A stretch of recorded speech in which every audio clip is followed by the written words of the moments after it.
now. All right. Prepping for night 2 of the tournament. Sure enough, it looks like we are live.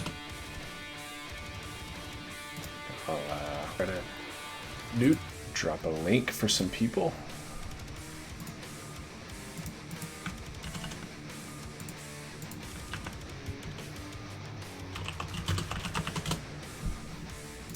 And we'll get one on the forum. I don't know if anybody checks the forum instead of the Discord channel, but yeah, who knows? Just in case, I guess. Feels like someone I don't know, 11 might, but who knows? He's not going to see it live, I don't think, anyway. I think he just posted on the forum, so he might be around. I don't know. Oh. I don't know what time it is in SWA, but I suppose he could be around. It should be, I think it's something like morning for him, okay, close to it. So maybe it's watching at work, maybe. Yeah, like a before work kind of situation.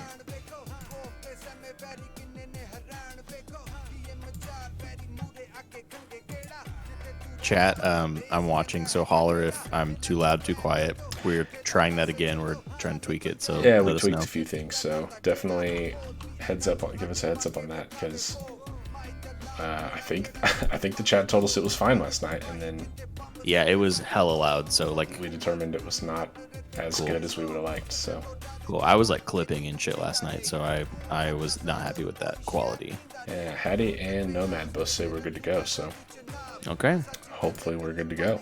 It's your ears. Exactly. So yeah, tonight I think Doc alluded to this earlier, but we're going to go through round 2. Obviously first, we're going to do the whole rest of the tournament tonight. Someone will be crowned a champion, and we're going to go bottom to top in terms of the brackets that were posted. Just to interest of fairness, so the same people who kicked off last night don't get to kick off tonight. And I know that a lot of people stayed up later to see a match, and were with us for a long time, and we'll give them a chance to go earlier and then hang around. Hopefully, if they're here, to see themselves move on further into the bracket. Yeah, I'm excited. Obviously, we had a lot of good matches last night. We're gonna have almost as many matches tonight. Hopefully, they are as good as the first round, because a lot of exciting stuff, and obviously everybody that's going tonight won a match last night, so hopefully they're ready to keep it going. Title on the line tonight, and we're gonna get it going.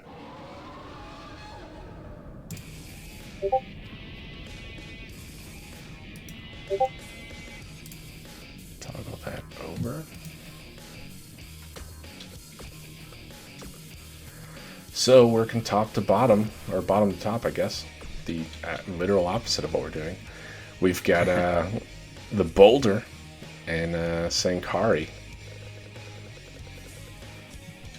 Yeah, both of these guys had pretty decisive wins last night. Sankari sort of came from not behind necessarily, but kind of out of nowhere. Tupuola looked really solid in that match against the Machine. Excited to see what we got in store here for the first one of the night. Yeah, Tupuola really, he kind of dodged a bullet at one point, because it yes. looked like it was all but over with the Machine, who had sort of loaded up that Machine knockout punch, and Tupuola ducked underneath it and kind of turned the match on its head at that point. Yeah, I think you might say he dodged like a bazooka or something. A bullet seems to understate it a bit. Let's see if he's got another one in the tank, or if it's going to be more straight up match between him and the Crazy Finn.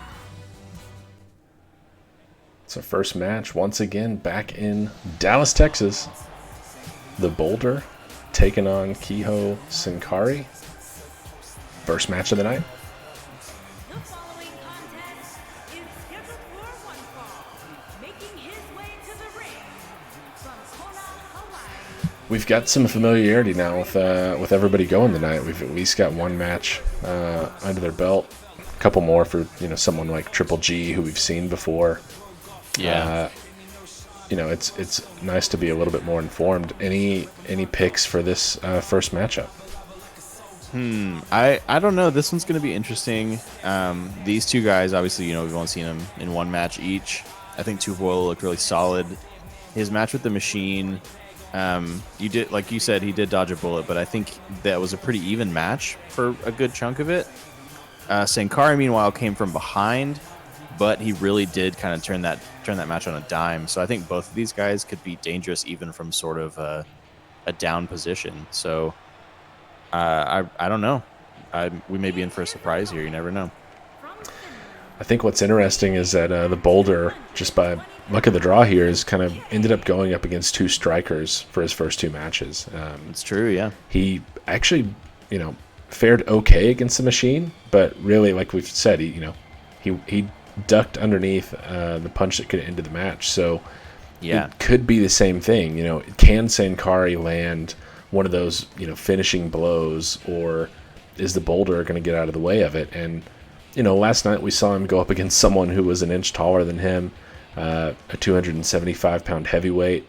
He doesn't have that, that sort of size standing across from him. It's not two towering, Goliaths. It's he's going against a much smaller opponent tonight. Will that help him or will that hurt him in the agility, athleticism department? That's a good point. Yeah, and Sankari is no slouch. He's 6'4" and he weighs 220, but he's much smaller than Tupuola. The Boulder here is a big guy, and you can't underestimate that, especially in this tournament format where he's going to wear you down even if he can't beat you. Yeah, and the agility was already on display there as the Boulder went for a punch, and Sankari just kind of ducked underneath it. Now he's on the receiving end of some Boulder offense now, so it didn't last, but it was a good start for him there. Yeah, and the Boulder going to work here early. I think he's gonna want to put this one away. I think he probably didn't like having to sort of have the miracle comeback last night. I think he's going to want to stay in control and maintain control, and obviously that's what everybody wants. But you got to be able to force your will on the opponent in these cases.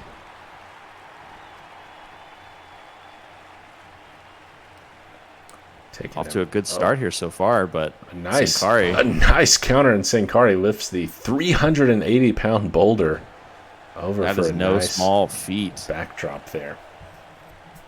That suplex was crisp too. It was not like he struggled to get him over. That was a pretty solid maneuver by Sankari. That's some power on display for the much smaller opponent. I mean, he's given up 160 pounds to the Boulder and still able to elevate him and use his weight against him. That's a big man coming down. That's just benefit for Sankari, who's pushed into the ring now by the Boulder. And Tupuola just toying with his opponent here. I don't know what's going on. And there's a punch. He took too long. He was having too much fun. That's Maybe he the wanted kind to of go outside striking after all. prowess we're talking about. That's what Sankari's going to have to do to turn this match. But the Boulder just, he's right back on his feet. Yeah, this is looking interesting so far. I think early on, Sankari is using that agility, using that quickness. That's going to be his advantage, not to mention the striking, like you said. We're seeing a lot of that early on. He's trying to be quick and place his strikes and be calculated, but Tupuola is just sort of brute strengthening it so far. Yeah, that brute strength, as you mentioned, on display as he just easily tosses Sankari off, but he's locked in with an armbar here. The Daniel Drake Thomas special doesn't go so well for Sankari there. Yeah, not everyone's the submission specialist that DDT is, but you got to watch out for that. It can catch you off guard, and it can do a lot of damage really quick if you're not careful. That fall-away slam puts Tupuola back in control here, though, so let's see what he's got in store. Going for a pin, it looks like. Got a leg up. Nice kick out there from Sankari. Quickly getting back into this match. Gonna have to get out of this neck hold here, though, and he's doing a good job of it. Yeah, I mean, Sankari really looking like he did some studying, some research or something. I don't know what's going on here, but his strength clearly giving him issues. And, I don't think he can move that 380-pound Boulder like he wants to. Wise decision there by Sankari, who tried to Irish whip Boulder, couldn't move the larger man, and just decided to kick him in the knee there, using those legs to his advantage. And we got to watch. We talked a lot last night about neutralizing the vertical base of a guy who's a lot bigger than you, and this might be a good time to do that. Having Sankari attack those legs a little bit, see if he can weaken the standing vertical base, keep the boulder on the ground, as it were. So much of the strength, so much of the power of someone like Boulder housed in the legs. If you can neutralize that, like you said, you can really, take away a lot of what Boulder has to his advantage here. The 140-pound difference is not quite as relevant if the power and the strength is gone. If Boulder can barely stay on his feet. True, but so far he's looking to stay on his feet just fine. Easily tosses Sankari back into the center of the ring. Goes for a big headbutt and catches an elbow, and it looked like Sankari was going for that rolling elbow there and just didn't get it in time. It sure did. I wonder if that's gonna spell trouble for Sankari. You got to get those strikes in when they're there. You got to take advantage. Big shot from the Boulder. Reverse power slam there. We've seen this from him before. Is that is that a turning point in this match? Has he done enough now to stay in control after dodging that rolling elbow? And he just sort of like deflects a drop kick there from Sankari as well. Boulder looking to get some momentum here. A solid sidewalk slam into the center of the ring, yeah. He's looking a little winded, though. Got to keep the pressure on. And it was that rolling elbow from Sankari that finished off the match last night and got him a win. If he had connected, could have spelled the end for Boulder. He gets a 2 count there. Could have. Maybe Boulder should look into changing his nickname to the Cat, because it certainly seems like he's got 9 lives here. Easily tosses the much smaller opponent out of the ring, over the top rope. Almost to the announce table. He just hurled him. Sankari really needs something to go his way here. He needs to get the momentum back, get the control back, because right now he seems on his heels. Yeah, he's got to find some way to get an advantage back as Boulder just controlling him outside the ring off the steel steps face first. Yeah, that's not going to feel good. He's going to be seeing stars and birdies and all kinds of stuff. This is bad for Sankari. He's got to get some space, get a moment, catch his breath. 6'10" Boulder stepping over that top rope, coming back into the ring, trying to catch his breath and wipe away his brow. I don't know how much of that is oil and how much of that is sweat, but he's setting him up here. For that cradle lift. This could be it. It's finished off the machine last night. Will it finish off? Sankari drops him down to the mat. 380 pounds. Cover. 2 and 3. That's gonna do it. Finishes him off. That cradle lift Samoan drop. Undefeated still. Puts away Sankari. And that was a great showing from Tupuola, I gotta say. He came out, he weathered a bit of a storm from Sankari, but he never looked out of it. He got control and he didn't let up. Even when he was winded, he kept the pressure on, and he got that cradle lift Samoan drop, and it was game over for Sankari. Kept it in control, stayed at his pace most of the match, didn't let Sankari control it too much, and yeah, that's the kind of match you're going to have tonight, because as a reminder, I mean, that's not the only match he's going to feature in. He's going to have to go against the winner of our next match, and you've got to conserve a little bit of energy, conserve a little bit in the tank. It's going to be a long night for whoever makes the finals tonight. It really is, but that's what you got to do if you want to win the gold. You got to be dedicated. Tupuola first to advance here in our second round of the tournament. Surviving the second round. The SWA's largest is moving on.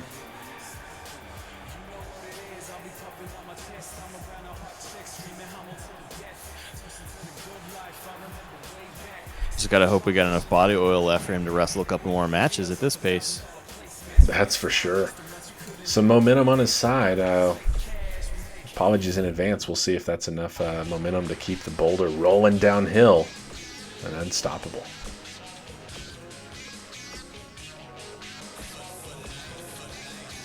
Coming up next, it looks like we've got Daniel Drake Thomas, the submission specialist, up against Pain Wrecker. This will be an interesting match as well. DDT, of course, last night finished up his first round match in under a minute.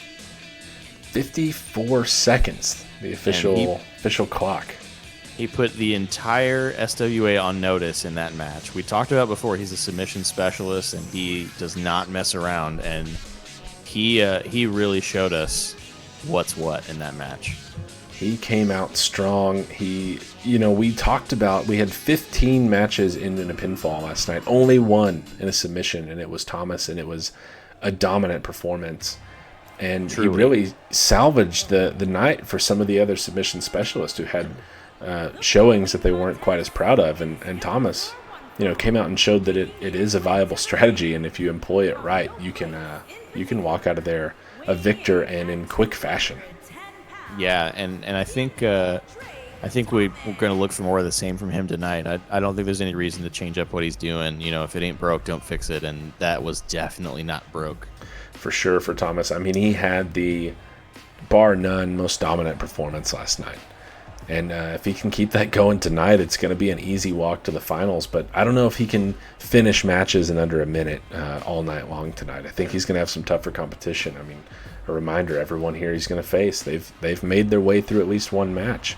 That's true. If he gets past this one, the competition is just going to continue to get tougher. So he's got a tough one tonight and later on. So we'll see. We'll see if he can survive. That's a great point, but at the same time, if he's able to shorten these matches, it'll preserve his energy for the later rounds, which is probably what he's thinking. Meanwhile, Painwrecker had a great match against I'm blanking on his name right now, Tomio Yamaguchi last night. That one was a real back and forth affair. Painwrecker kind of sealed it at the end. I don't think we've seen everything we can see from Painwrecker yet, so I think there's still a good chance that he's got something up his sleeve, or maybe up those blue bike shorts and tall socks. Yeah, it's definitely a pair of people that we didn't see a ton of last night. We didn't really see the sort of finisher maneuver from both of these wrestlers last night. So we could see, that really changed the tide of a match tonight.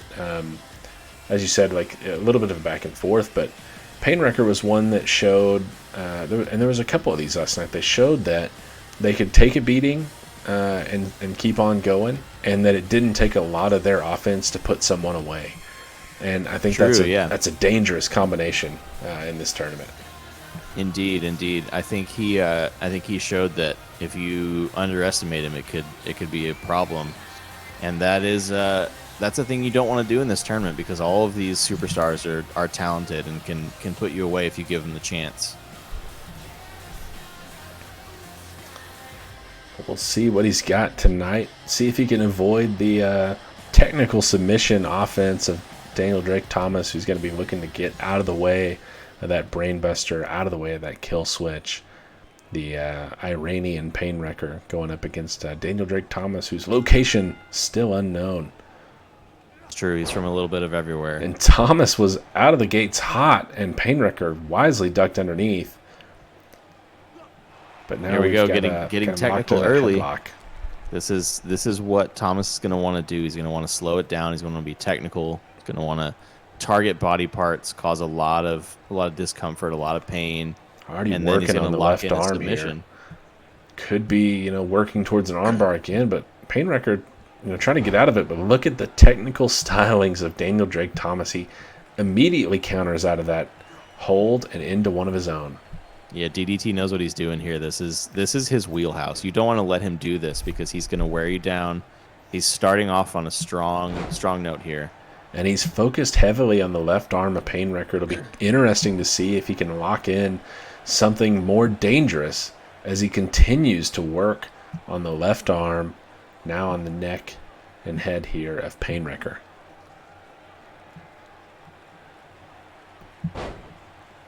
Strength of Painwrecker, though, able to get out of that hold. Drives the point of the elbow to the top of the head of Thomas. Now, we haven't seen from Thomas what sort of damage he can take. He didn't have to deal with much. If Painwrecker can lock in some of that, there's a nice counter there. Yeah, Painwrecker looking like he's done some scouting here. This is good. It looks like he stayed up late watching tape last night, although there wasn't a whole lot of tape to watch. Big clothesline He's, from Thomas, though. He's got some physical offense of his own, but a little bit of a back and forth here. Yeah, I think this is what Painwrecker wants. I think he wants it to be back and forth. If you let Thomas control, he's going to wear you down. But if you can get in your licks too, then I think you got a shot against somebody like this because nobody's unbeatable. Going up and through the ropes. A nasty extra float over painful. DDT there. Looked extra painful catching on those ropes. Like we said last night, those are not the softest things in the world. They'll leave a mark if you're not careful. No, for sure, getting tangled up in those, no fun. Painwrecker a lot. We're seeing him use the point of that elbow as an effective weapon. Interesting strategy so far. Sure, yeah, and those elbow pads sit a little high, so I think the point may be more exposed than most. Working the arm again. Got here. one locked in. He's got the right arm though, as Thomas breaks the hold. He's spent a lot of time on the left. I'm curious to see him. You go with what you can get, but he locked in the right arm there. And it may have been a question of staying away from the ropes on that maneuver, but it looks like here Painwrecker is continuing to reverse offense and look for small chances to strike against DDT, which is a wise approach, I think. You got to use pick your your opponent's spots. momentum against him. Rolls underneath. Nice takedown there from Thomas. He's not all submissions, folks. No, he's definitely got some striking offense, some other moves too. He knows his stuff, that's for sure. Nice drop kick, takes his opponent down to the mat, and that's where Thomas likes to keep you too. I mean, that's where he's going to do most of his submission work, as he's again got that arm. Now he's working on the right arm. So now, weakening both sides, wrenching on the neck of Painwrecker here. Can he get out of this hold? No, he cannot. And there it goes. Painwrecker has had enough, and Daniel Drake Thomas has another submission victory in this tournament. I got to tell you, I think DDT is one to watch in this tournament. That was another incredible performance. Now, Painwrecker lasted longer. He made it over a minute, of course, but that was he got his licks into. But that was an incredible performance yet again. I think this is our guy to watch. Early on, he's made statements in both of his matches and put everyone on notice. What a showing. Just, controlled the match. Painwrecker got in some offense, and we actually saw now that, DDT can take a little bit. He's not out there just a one-trick pony. He took a little bit of offense and delivered some of his own, but really, the focus was clear from the get-go. He worked on the arms, both sides, and then locked in that submission. We've still yet to see the devastating ankle lock that is highly touted from Thomas. We've just seen his regular arsenal, and that's a terrifying thought for everybody who's left to face him. Truly, yeah. That both times he's gone to the arm. That time he involved the neck as well. But my goodness, what a beast! What a scary opponent. Up next, it looks like we've got the Ace going up against Flynn Turner Simmons, and this one should be a good one. Ace and FTS, yeah. Both of these two had matches against significantly larger opponents last night, and they both came out on top in somewhat of upset victories based on how some of the earlier matches had gone. It'll be interesting now that they can face off against someone much closer to their own size. We're talking about a 12-pound difference, about 3 inches between these two. Simmons being the slightly larger wrestler, but much closer than the opponents they had to go up against last night. Yeah, and I think the Ace in particular had sort of a comeback victory, another one that was sort of like onto the back foot for most of the match, and then he made it happen right at the end. So he certainly wants to do something different this time around. And meanwhile, FTS had a really great showing last night. I think the style is going to be very different in this match for both of them. But we'll see how they match up against one another. It'll be interesting for sure. And now that we've finished, 2 matches, we can already look ahead a little bit to the next round also. DDT is going to be facing off against the largest wrestler in SWA, the Boulder. That, the submission offense may be the great equalizer, but that's the largest foe he's had to line up against. And he will have to line up against, at least for now, because he's the largest one in the whole Fed. It'll be really interesting to see how far can this go? You know, can he yet again make it a short match because he's just that good at submissions, or is it going to be like the strength of the boulder that finally neutralizes him a little bit? Should be a fun one to look forward to. And we've got a fun one coming here. The Ace and FTS, Flynn Turner Simmons. A couple of light heavyweights. You got a pick in this one? You know, I don't know. I think we have a lot more to see from the Ace in particular.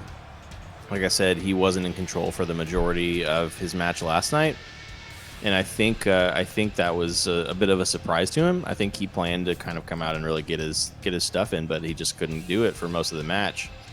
FTS, however, I think we saw that he's legit. He's the real deal. So it could go either way. I like FTS. I think he's got some good approach. I think he's really skilled. He's really smart. He was not afraid to do what it took to win last night, and I think we may see that again here. He's just got to watch out for that ability of the Ace to end it out of nowhere.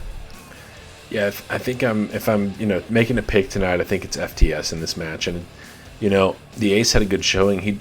The one thing in his favor is that while he maybe didn't control the match as much, he was going up against a veteran in Aloysius S.E. Yates, who's been in the business for a bit. We know him, we've seen him succeed, so he took down a good opponent. But FTS went wire to wire, pretty much controlling the much larger Calvin Abueva, the Beast. So yeah, he really did. I think he'll fare well against the Ace here. That's a great point, and I think we have to remember that, FTS was really in control last night against the Beast, who looked every bit the specimen to just mow down the competition.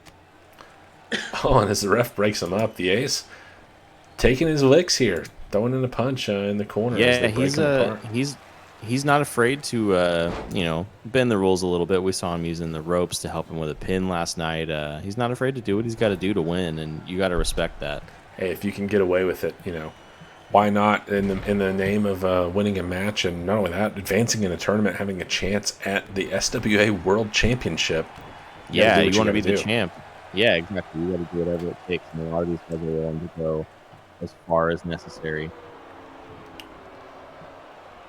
Early on here, looks like a square match. Nice Hurricane Rana there from FTS, looking to get some control, but it's very back and forth affair so far.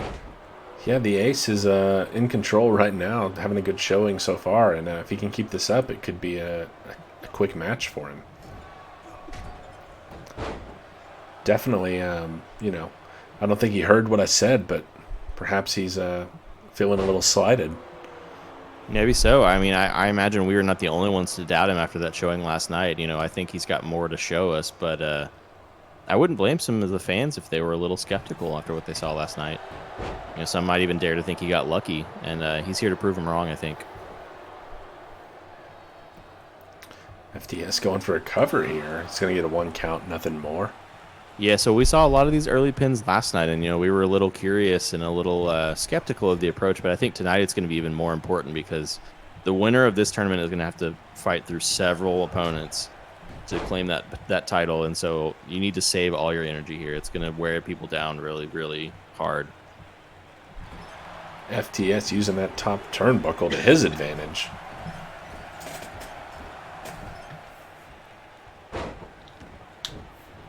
But the Ace right back up too. He's fired up. Wrenching on the left leg there, the Ace.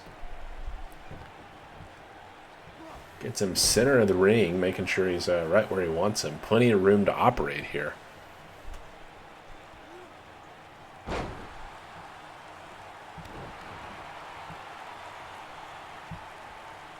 After an early start with the Ace in control, it looks like FTS is really looking to get in his stuff here. I mean, he's controlling the match, controlling the pace, really not letting the Ace catch his breath, anything like that. It looks like we got a sunset flip powerbomb coming to the here. Outside, a devastating maneuver out to the outside of the ring. We mentioned it last night. That area is padded, but it's nothing like the safety of the inside of the ring. That is a hard landing for the Ace. And he fell a long way, too. Big spike DDT from the Ace, responding in kind and working the crowd a little bit while he's there. looking to get some momentum in his favor. Can he do it here with the Pele kick to seal it off? Ace looking fired up. He's going to go to the top rope. He's got a lot of momentum. He's, going up to the top. Let's see what he's got in store for FTS now. Looking for that moon stomp, I think. Tromps there it is. In the moon stomp right to the waist of FTS. That might be enough to do it right here. That's a devastating move. Is Simmons done for? No, he kicks out at 2. Now we're going to want to watch if the Ace can pull it off again. Last night he was able to very similarly pull off a quick series of strikes, and then it was game over. There he is with that Canadian destroyer. Just devastating knees to the back there of FTS. Will that put him away? And there it is. Comes out on top, proving me and many others wrong. He sends Simmons home, and Simmons was in control of this match, and I guess we should have expected it. We saw this from Ace before, but when he gets his offense in, it can really just turn a match. It can turn on a dime. It's really dangerous. You got to be prepared for him to strike at any moment. That moon stomp into the destroyer there, really just turning the tides. A good showing again from both, but the Ace moves on, and how many, we talked about the lives of the boulder earlier. How many lives does Ace have? He's kind of a come behind wrestler so far. And looking there, I just want to correct myself. It looks like he's doing more of a backstabber. It's sort of a flipping backstabber. I thought it was a destroyer, which is more of a move on the head, but he's focusing on the back there, which is wise, because even if it doesn't get the pin, he's going to wear you down. That's going to take out that lower base too. But yeah, the Ace is he's able to come from nowhere, and it's a dangerous skill set to have. Everybody's on notice now. He's done it twice. Yeah, he's certainly used that effectively and come away with 2 wins with it. So certainly a devastating maneuver and combo that he's employed so far.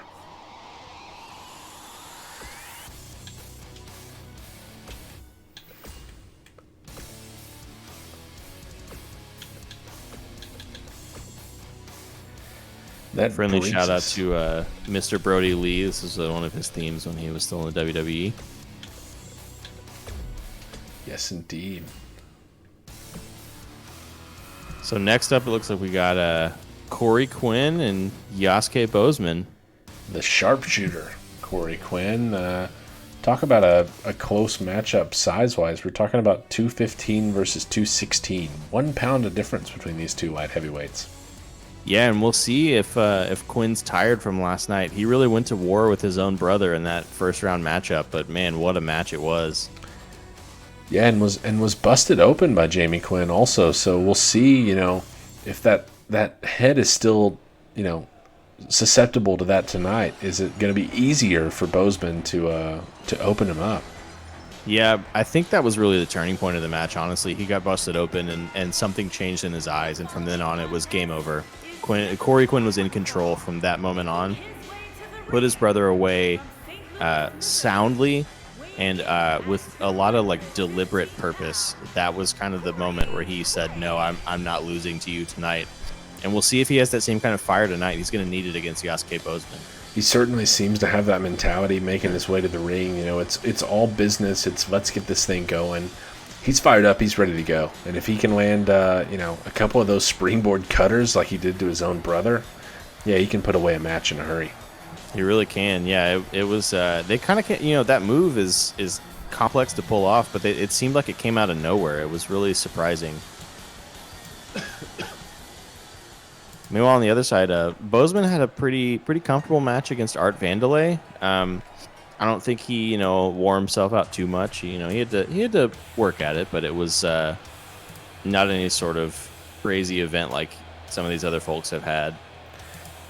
Certainly, yeah. I mean, he was pretty much a unanimous pick going up against Vandelay. I think Vandelay had a pretty nice showing, actually, compared to the expectations. He definitely exceeded those, but still didn't come away with a win. And so it'll be interesting to see, a lot of doubt thrown Vandelay's way. Let's see what Bozeman does against somebody else who won a match last night.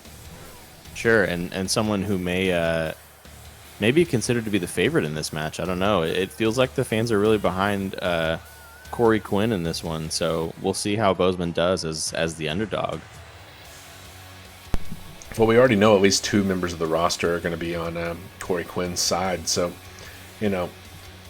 tough to say where the locker room's at, where the fans are at, but yeah, we'll see. We got a pair of pretty evenly matched light heavyweights looking to make a move into the next round, where they will face off against the Ace.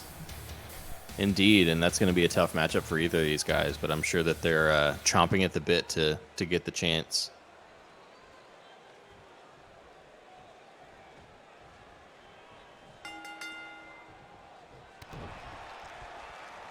Ref signals for the bell when we're underway as Bozeman locks in that headlock right away.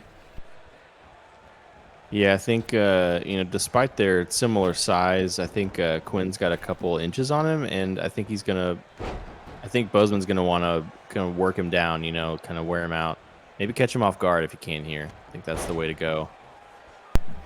Nice counter out of that suplex there from Quinn to get himself back on his feet, maybe try to get back in control of this match. Indeed, yeah. And it looks like we're going to have a little back and forth affair here, at least early. These guys are evenly matched. Look like they both know what they're doing, what each other is doing even. Some strong chain wrestling here.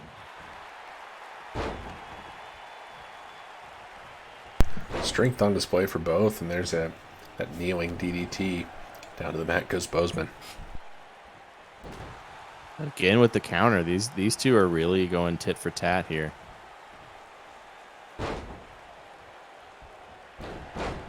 Really working over that leg with the knee strike and then the dragon screw leg takedown.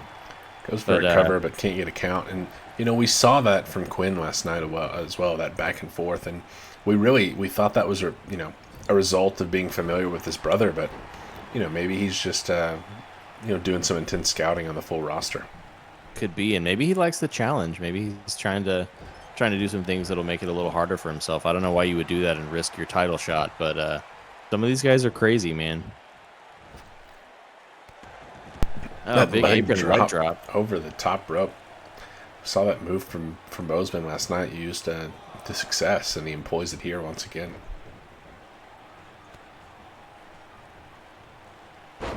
Oh man, right on the lower back. That's not going to feel good. It's a lot of impact there on the knee, right to the lower back. Working the head too. It's definitely a slower affair here. I think both of these guys are trying to be deliberate, pick their spots. They don't want to get caught out and give up something that they didn't plan on. I think they're being careful, feeling each other out a little bit.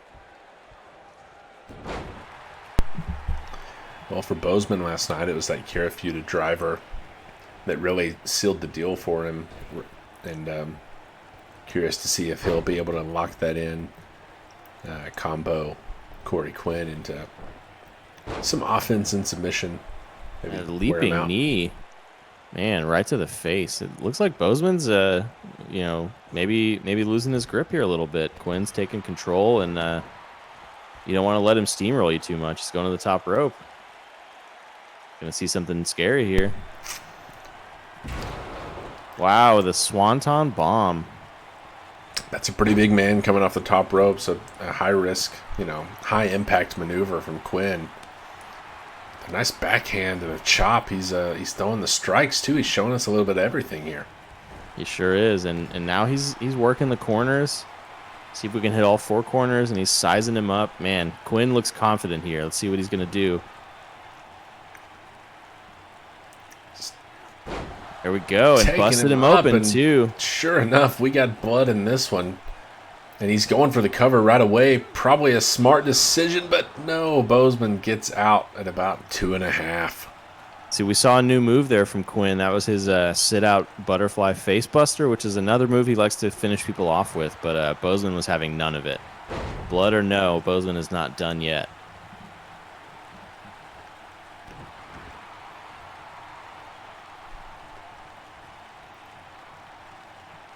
Slowing it down again, working the arm, working the neck. I think we need to see a little more urgency here from Yasuke Bozeman if he's gonna win this match. Need to see some big moves, maybe take some risks. There's a nice Impaler DDT, though, on the head of Corey Quinn. See if that's enough to finish him off. He's got 2, but Quinn kicks out. We haven't seen, quite the urgency that we saw from Quinn last night in Bozeman, but he's kind of got a little bit of momentum on his side right now. He does, and let's see if he's going to go for. Oh wow, the same move. He's taken one out of Quinn's playbook there with that butterfly facebuster again. Now looking for another cover, and he's got a 2.5. Oh, one man. more near fall for Corey Quinn, who finds a way out of it. And again, we're seeing momentum change here. These guys are really evenly matched. This is an exciting one. Quinn looking to stay in control here, but Bozeman right back to his feet and then delivers those feet right to Corey Quinn. Really working that face now. I think he's maybe hoping he can open up Quinn and reopen that wound from last night. Yeah, maybe return the favor a little bit for Bozeman here. He's got the crimson coming from his own head here as he crawls to the ropes. Quinn seems to be sizing him up a little bit. Bozeman wisely perhaps goes to the corner, avoids whatever Quinn had planned, but still on the receiving end of some pretty large-sized boots there. I think that's smart, though. I think in this case, he's sizing you up. He's really got him. He's feeling himself. I think you got to make him come to you. You got to assert whatever control you can in the moment and see if you can get momentum back on your side. And he did here. He managed to reverse some things, and now he's getting a breather. Going for a cover. I don't know if he's done enough here. Sure enough, not. He does get a 2 count, though. I mean, Quinn is, he's not exactly flying out of those pinfalls right now. Yeah, I think he's looking kind of tired. I mean, he's used a lot of energy at trying to put Bozeman away, and it's not paid off just yet. Again with another sunset flip powerbomb. We're seeing this one a lot these days, and boy, is it painful every time. Once again, one of those high-risk, high-impact maneuvers, and much like we saw in the last match, the opponent on the receiving end of it, able to turn things around pretty quickly. And wow, all with a the Phoenix way splash across the ring, and he's going right back to the top, right back to his feet. What's he got in store this time? What's he thinking? Again with the swanton. Delivers that swanton. 2 moves, center of the ring, right where you want him. Ref down for the count. 2, and Bozeman kicks out.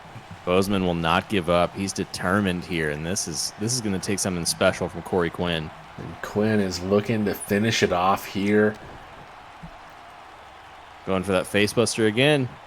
Sets him down right on the busted open forehead of Bozeman. Now he's going to get him where he wants him, away from the ropes. Could he have wasted too much time there, though, moving him?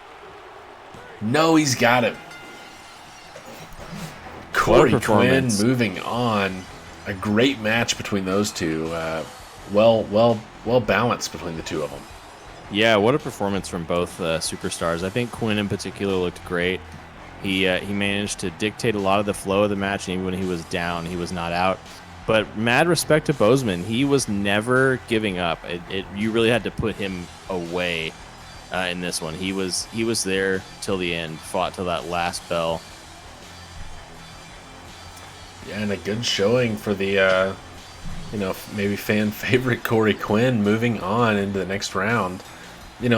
I'd say there was a little bit more taken out of him perhaps in this match than there was the Ace. The Ace may have the advantage heading into the next round, but Quinn has looked so solid. He may still be the fan favorite heading into that next round.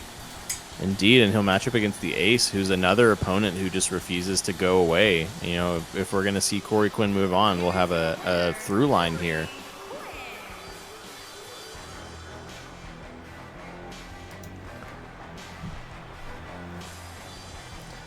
Yeah, nice showing for Corey Quinn. Busted open his opponent, delivered some pretty impressive offense, and comes away with a victory. Yeah, you can't be any happier with that performance. He weathered the storm, and he showed people what he was made of yet again here in this match. Let's see what he's got later on tonight. And now we've got you know, a former NEW champion going up against the Island God. We've got a Triple G versus Sevilla. Yeah, and this one will be interesting, right? So Triple G obviously has all the confidence in the world. Sevilla, though, looked really dominant last night. Very confident, very assured. So this will be interesting. Yeah, sizable superstar. I mean, just barely still in the heavyweight categories, coming in at 319, 6'4". The height is the same across the board for these two, but yeah, he's given up, you know, about 80 pounds to Sevilla is Triple G. So we'll see if the Australian native can come away on top of the Island God here. And we will indeed see that. I'm excited to see how this one shakes out. But let's watch Gray ham it up on the way to the ring and interact with every single fan who already loads him for 10 minutes first. Yeah, you know, I can't tell if he's trying to win them over or if he just embraces the hatred here. But either way, he doesn't seem to mind. Doesn't seem to deter him from taking his time, soaking it in. You know, I almost wonder if he actually thinks that they like him when they clearly detest him.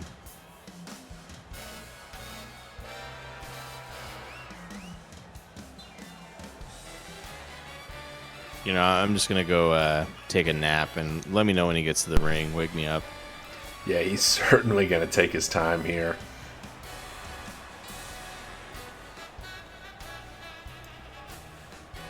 Last night for Triple G, though, it was a nice match against Captain Tiger Marsh. He pretty much was in control wire to wire. I don't know if it's fair to say that Marsh had one of the worst showings of anyone on the first night, or if it's more fair to say that Triple G had one of the best. It's tough to say when we haven't seen a lot from both wrestlers, but we have seen some action from Triple G before, and we know what he's capable of. So I think it's probably safe to say he had a good match, and he's going to be looking to have another one here tonight. See if he can employ that gray mass finisher that put away Captain Tiger Marsh last night. Yeah, indeed. I think Gray reminded us that he was, in fact, an undefeated champion in NEW before coming to SWA. But you know who else is undefeated so far in SWA? The Island God Sevilla. And he's not here to mess around. No, indeed, he is not. A good win over AJ Bauer last night. And he's going to be looking to move into the next round here tonight. Do what he can. Yeah, I think this one will be really interesting. You know, Sevilla, big proponent of that power game. He's a strong guy, and he will make you feel it. Meanwhile, Triple G is not a weak fellow by any stretch of the imagination, but he's going to rely on some athleticism a little bit more, maybe a little more finesse. I think maybe finesse would be a word he would use a lot, and so it's going to be a clash of styles here. Clash of sizes despite being pretty similar height. And so we'll really see an interesting matchup here, and I think it could go either way.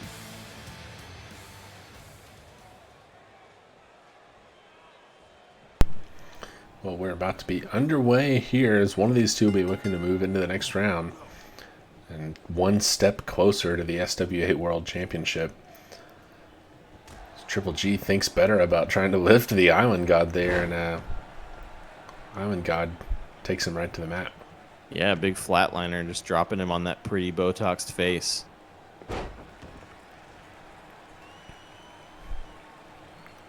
Sevilla here looking to control it early, but I think Gray's pretty sneaky. You know, he likes that body oil. He's slippery. He's hard to grab, and he's wily. So you gotta watch out for him. He's a clever guy.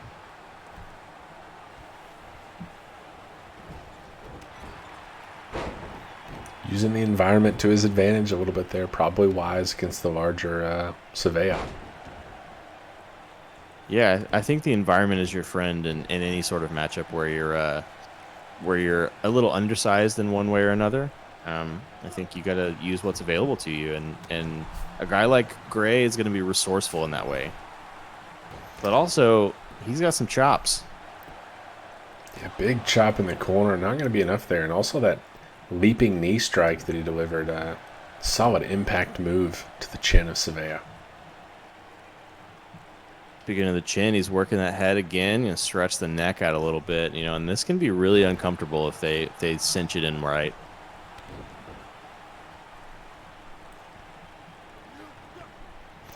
Now, Savea, the first of our shoeless, bootless wrestlers tonight. They had a pretty good showing, going 2 for 3 last night. Do we think they're going to sweep this round? I don't know. I mean, the competition is going to get tougher. Everybody here has now got a win under their belt, and we can't underestimate anyone at this stage. Look at Savea just carrying Triple G around and dumps him off the top turnbuckle. Man, what a showing of that power game on display there. There's certainly the strength on display, and man, it looked like Triple G just misjudged that one. Yeah, you can't whiff on a strike like that. That looked pretty dangerous, but he completely missed. Yeah, and the landing wasn't clean either. It took Triple G down to a knee. Might have tweaked an ankle or something on that impact back to the mat. Yeah, and Savea's really capitalizing here, flinging him off the ropes, and then just going to work on his face. Man, that's gonna hurt on a physical level, and it's gonna hurt on an emotional level because Gray is very proud of his looks. Yeah, that series of punches just right to the dome of Triple G, could be an intentional maneuver there for Savea, getting the head of his opponent. No pun intended. Again, using that turnbuckle, these guys are both aware of the environment and really, really laying it on thick, which I think is a smart move for both of these guys tonight.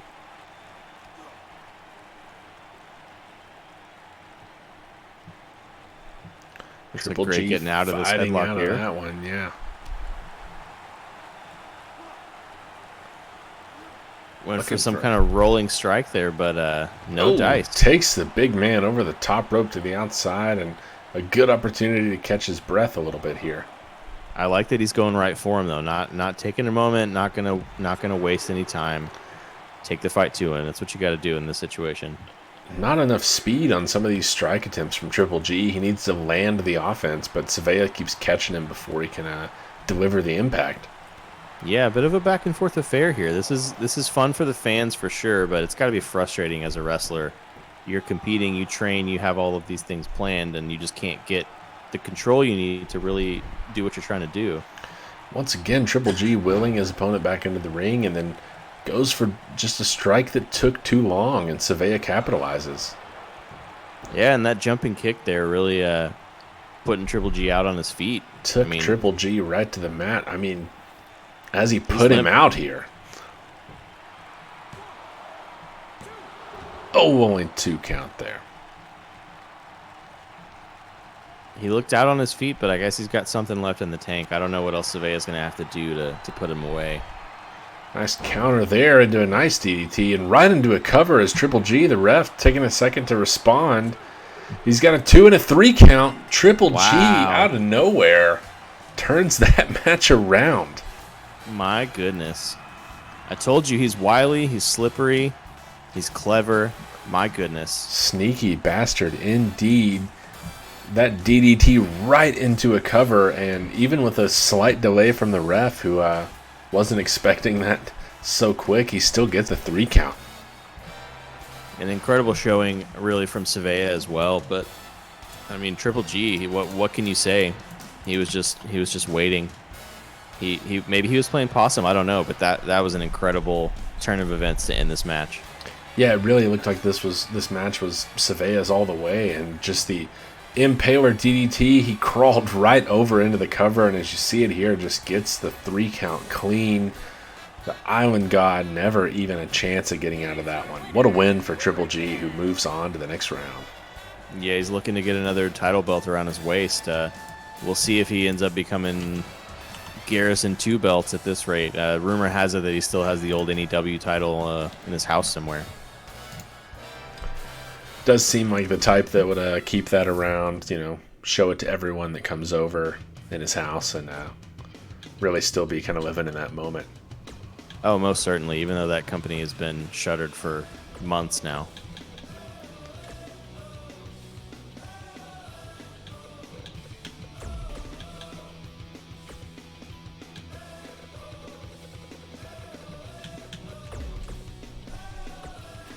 Next up, we got Benjamin Goldenberg, the 285-pound heavyweight, against a cruiserweight, Lucien Badeau, 205 pounds, out of Paris, France. An interesting matchup here. Goldenberg kind of controlled his match a little bit against Corey Wolfhard. He's another one that showed, much like Painwrecker that we saw earlier, that he could take a beating, and then it didn't take a lot of offense to put an opponent away. And yeah, he used that patented jackhammer, and it was game over for Wolfhard. I mean, Wolfhard had a good showing early, but it was really all Goldenberg from a point. Yeah, and then what we saw from Badeau was one of the weirder matches of the first night, a matchup against Lazare Malveaux. And Malveaux kind of was controlling that match, and then really just disrespected Badeau and kind of, told him to lay his best on him and took a move. And frankly, Badeau put him down at that point and really turned the tide of that match in an instant. But I don't know. Some said that maybe that win didn't mean as much because Malveaux kind of let it happen. Well, I mean, you say let it happen, but at the same time, Badeau had to be the one to put him down. I don't know that he was not going to kick out of the pin. I think Malveaux just got cocky and Badeau took advantage. I mean, that it's all about striking while the iron's hot. You got to find your opportunities and take them, and that's exactly what he did.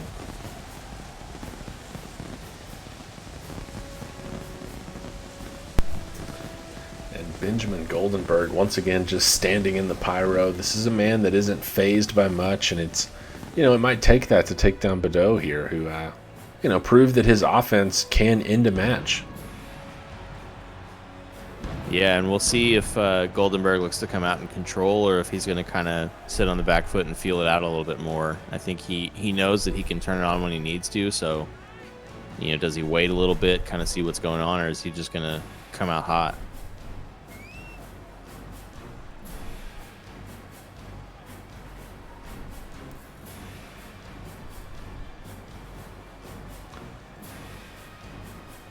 It's a much different opponent for Goldenberg tonight. Last night, he was facing off against Wolfhard, another, pretty close to him in size opposition. Now facing off against a cruiserweight who's 80 pounds lighter than him and 6 inches shorter. Is that enough of an advantage to make him feel pretty comfortable about advancing into the next room, or is that dangerous, underestimating Badeau, much like Malveaux did last night? Yeah, I don't know what's going on in his mind. Badeau, however, looks pretty comfortable. He looks happy with himself. He looks like he's not too fussed about it, which I guess I can respect. He had a chance and he took it, so he knows he's got what it takes.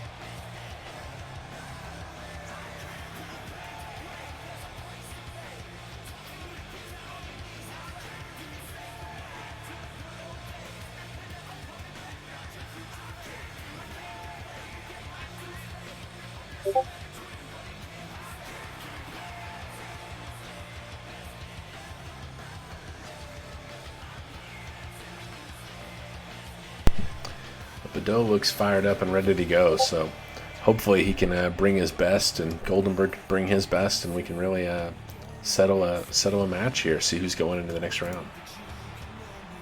I think we're going to see exactly that. I think we're going to see a straight-ahead match. I think these guys are not going to mess around.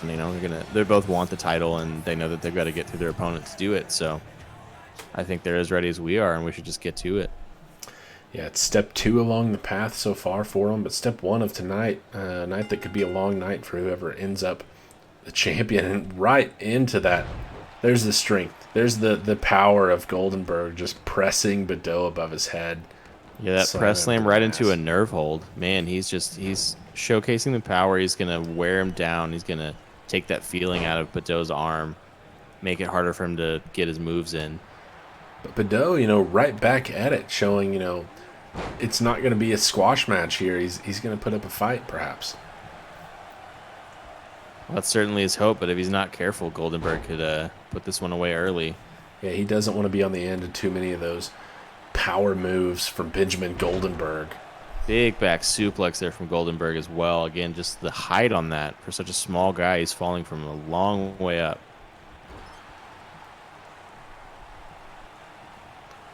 Just corner to corner goes Badeau, and a big clothesline into the corner for Benjamin Goldenberg, who's going to look for a quick cover here. Not quite enough just yet, but he's been in control so far.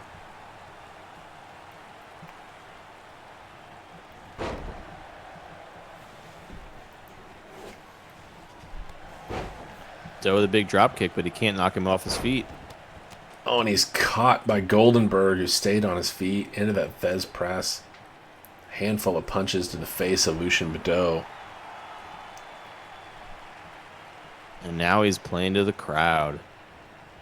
That kind of cockiness, man, it's risky because you could just sit there and fire up your opponent, and then he could do what he does best, which is turn this match around. Just a 1 count on that last pinfall attempt after the ref ran to the store before he got down to get the count. Man, it's a long night for the ref, too. He had to get some snacks. I don't know what more you want from the guy. I'd say if there's one person that's definitely the fans have turned on, it's been the ref in both nights so far, and got a feel for the guy. Yeah, I mean, he's got to work, like 35 matches in a 2-night event. He's having a hard time, guys. We don't pay him very much.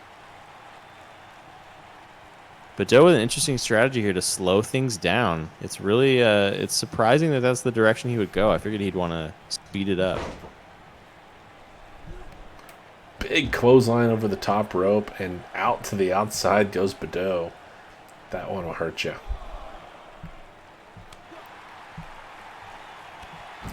That time the drop kick took the big man off his feet.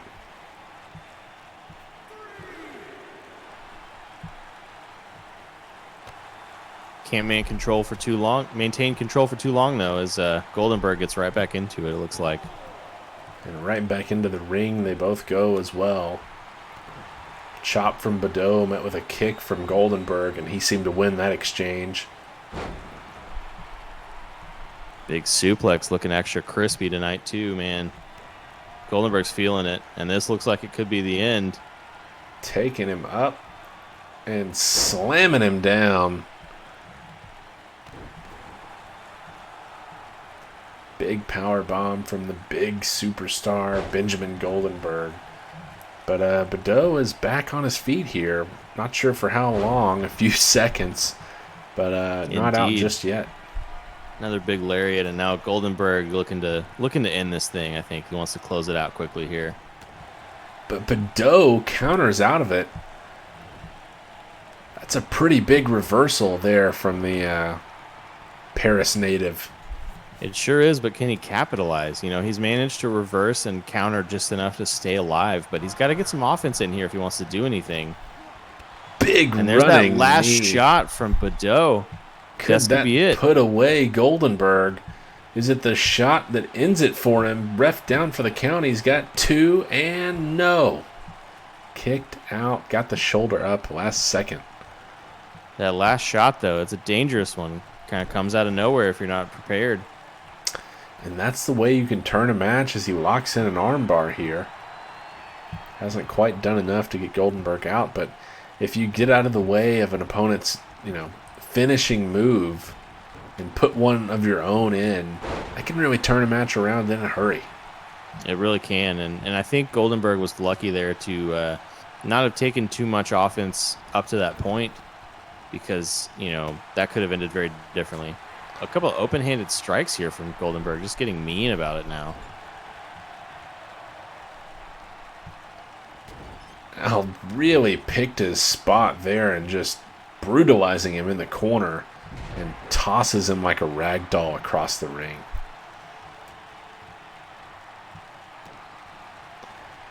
Another big power bomb, it looks like, and this is one of his go-tos for setting up his end game, if you will. Got him down, and Bedeau could be out.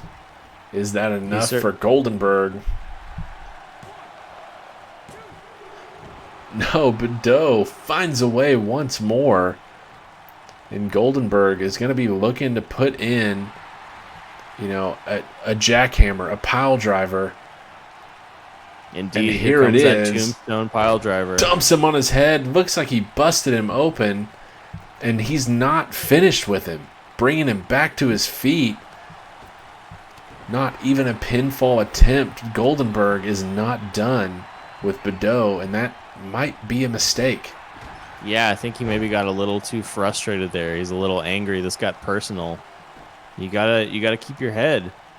This is the sort of match where you gotta know exactly what you're doing. You gotta stick to your game plan. And if he got in his head, then he may have missed his chance there.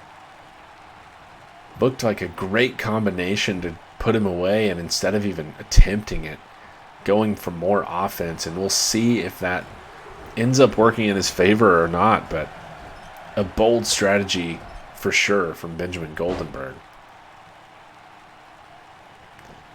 And now after bouncing his head off the turnbuckle, gets a 2 count, nothing more. See, and there you go. You've given Badeau a chance to kind of get his wits back about him, kind of get his bearings again. He got to catch his breath, get a few moves in. So I think this is definitely a time where Goldenberg has missed his window. Let's see if he can create a new one.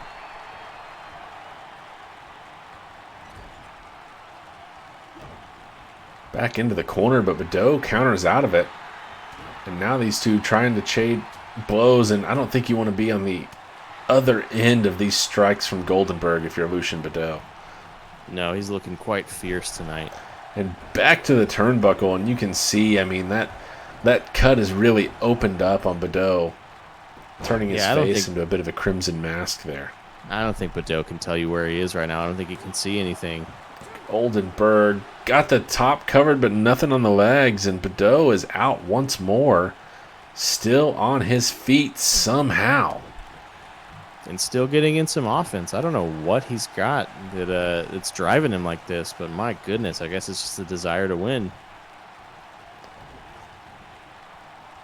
I mean, he is in survival mode right now for sure. He's going to need to get some offense in, but he's just trying to stay alive out there. He is, yeah, and he seems to be sort of surviving on instinct, and indeed he's running away here. He's trying to get out of it, but he can't do it. Gosh, he just doesn't know where he's at this point. He's trying to get away, but he can't even find his way back into the ring. And now Goldenberg on the giving chase here to Badeau, who's trying to get some momentum back on his side, but just ends up back in the grasp of Benjamin Goldenberg. Yeah, this really feels like a matter of time. I know I said Goldenberg missed his window earlier, but Badeau is just out on his feet here. The ref may need to step in because this is too much.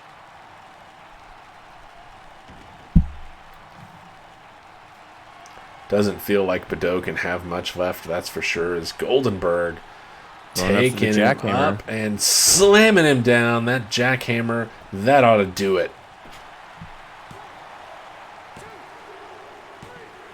Sure enough, Goldenberg advancing to the next round, and Badeau, I mean, he hung in there, but that was a brutal beatdown he was on the opposite end of. Took Indeed, a lot of punishment. He by the end, he didn't know where he was. That match should have been stopped before that final jackhammer.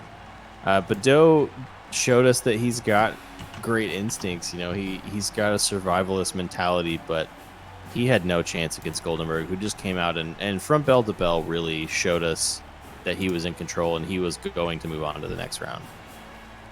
Just Badeau's face, a bloody mess after that one. And Goldenberg with a statement. I mean, I think he could have put Badeau away earlier, and he just decided to lay in more offense. And again, we're talking about night 2 of the tournament. He's got more matches ahead now, especially having won, and he took the time to put more offense in on Badeau, and that's a completely different mindset. Yeah, we'll see if that comes back to bite him in the later rounds of this tournament tonight.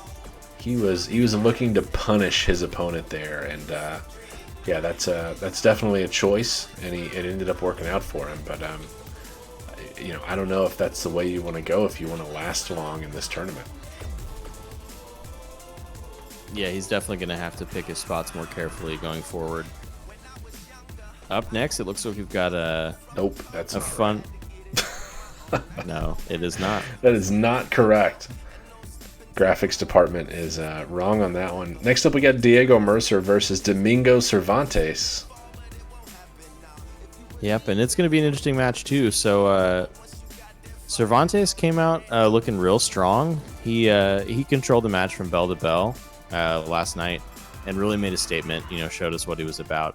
Mercer, on the other hand, had a match against El Puma, and Puma was in control for most of the match.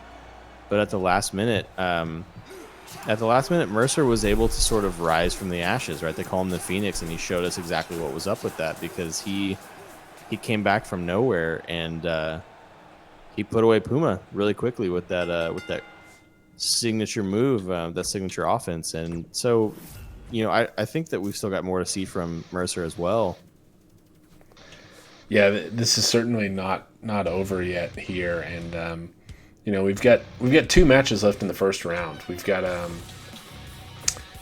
Cervantes and Mercer, Sangres and Wyndham, and both of these should be interesting matchups where we've got. Something we haven't seen a lot again tonight, like significant size differences.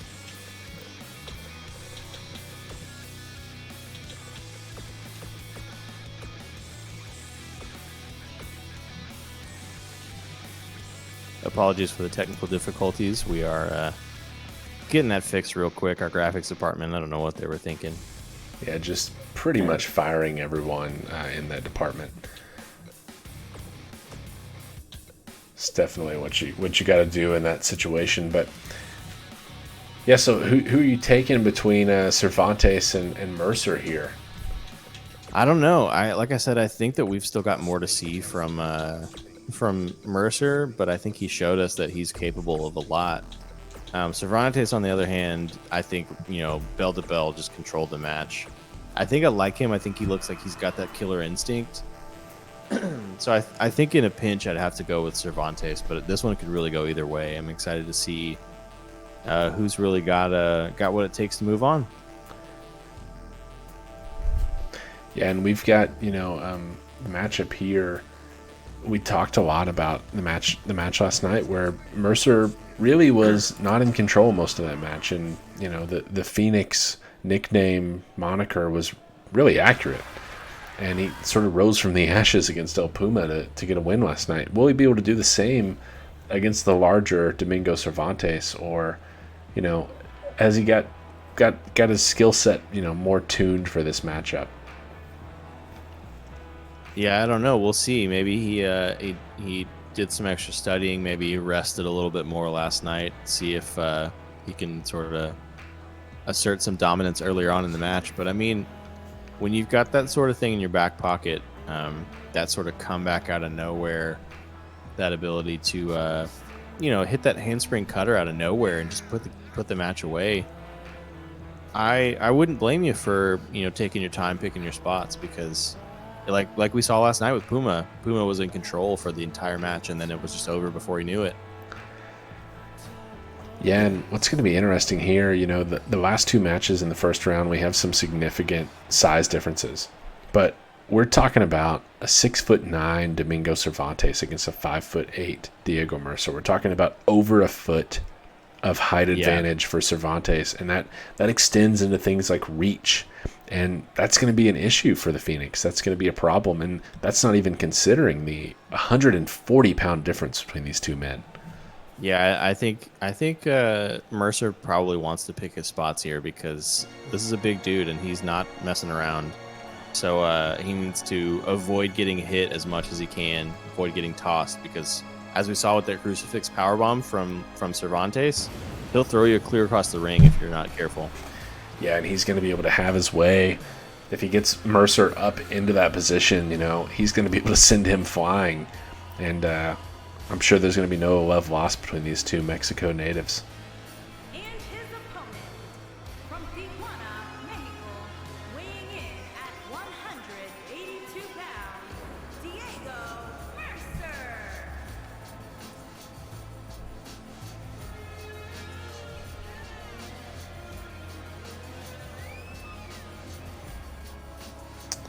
Now, last night you called a victory for Diego Mercer with the corner pyro. Think we'll see it again here tonight? I don't know. Clearly the secret's out if it got to me, so there's a chance that maybe he's changed up his game now. Maybe he's trying to throw us off. Who knows? Or maybe it's just that he's feeling good. Well, we've certainly got it here. We'll see if that's a sign of things to come as the Phoenix takes on Domingo Cervantes. Goes right to work, right into a DDT, wasting no time, and now slamming the head of the Phoenix off the mat. Domingo came ready to finish this thing off, and as he just pushes off the much smaller opposition to the mat. Yeah, Mercer looked to try to get a reversal in there, but clearly the size is going to be a problem for him. He's already feeling the effects of that extra weight. He can't even tip him over with a drop kick. What is he going to do here? Just shrugged off from Cervantes. I mean, that's the power on display. Drops him over the knee there. Yeah, I mean, Cervantes is a big guy, but he also moves like someone who's much smaller. He's athletic, and he'll make you pay if you leave an opening, and it looks like Mercer is already feeling the effects of that right now. Just stomping a mud hole in him there, going for a quick cover. Not going to be enough yet, but yeah, Cervantes has been in control here, and the fans online have really rallied behind Diego before and during this match already. We'll see if they can will him into a victory here. Sure, and I can't blame him. Who doesn't love a good comeback story? His comeback last night was incredible. It was very exciting, and that's why you watch events like this. That's why we love wrestling. The great stories we see come out of these matches. But I don't know if he's going to have what it takes against someone like Cervantes, who's just looking to dominate again here. He is controlling the match here.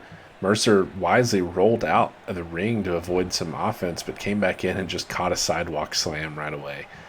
Yeah, it's been all Domingo early on here, going for that slam on the knee. It's going to hurt his ability to run away as the match goes on deeper. Finally gets Cervantes down to a knee, and it's insane. He down to a knee. Those two men looked about the same size. That's the kind of size difference we're talking about. That big rolling punch there wasn't enough to take Cervantes down. He just continues his offensive assault here. Yeah, and a big flatliner there, but Mercer looking to get some offense in here. Let's see if he can do it, if he can actually assert a little bit of what he wants to do in the match. Grabs a hold of him, trying to get Cervantes over to the ropes, but Cervantes fighting out of it, having none of that.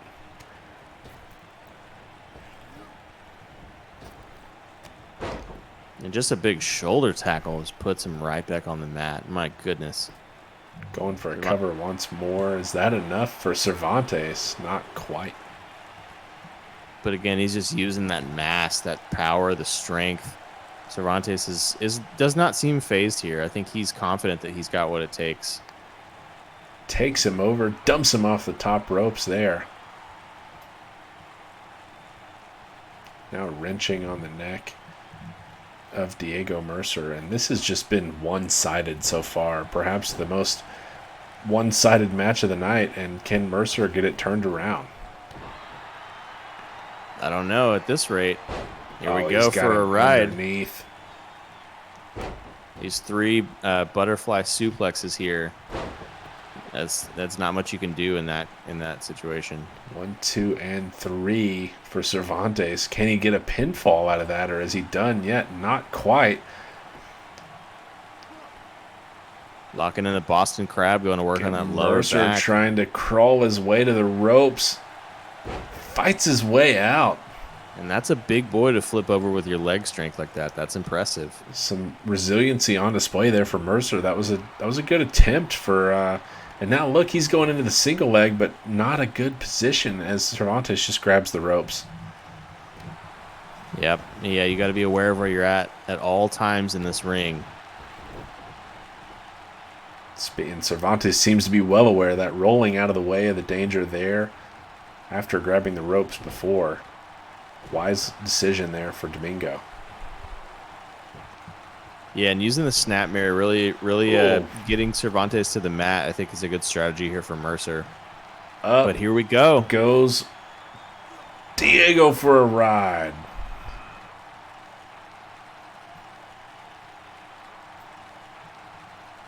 Man, that looked painful. The Caught impact some there, rope on the the way ref, down. the ref has stopped the match for a moment to check on Diego after that crucifix powerbomb, and that could be it for Diego Mercer. No, he finds a way to get his shoulder up. He doesn't look like he knows where he is right now. Ref might have saved him on that one with the delay checking on him. Yeah, gave him a little bit of time to catch his breath, but I mean, we'll see if he's out on his feet. unintentional there. The ref's just doing his job. I mean, Mercer looked like he was out of it. If he Here we can't go again, defend though. himself- Are we going to see a big comeback again from Mercer, or is this going to be a sadder ending than last night? And look at the charisma on display. He's a dancer. Not many people know that about Domingo Cervantes. Big kick there takes down the big man. Just pushed off, and a big double axe handle busts Diego Mercer open, and it's looking worse for wear here for Going the for a ride Phoenix. again. Once more, this will be the 6th time he's been slammed to the mat with that. Brutal. He's not moving. I think this one's got to be over soon. That's got to be it. 2 and kicked out by Mercer. My goodness. Cervantes can't believe it, and neither can I. What's resilience from this guy? It's Right incredible. at 2. Cervantes, though, is sizing him up. Back to the crucifix. Last time this was devastating. He's just going to throw him across the ring once more. And again, the impact, the damage is clear right away, and the ref checking on Mercer.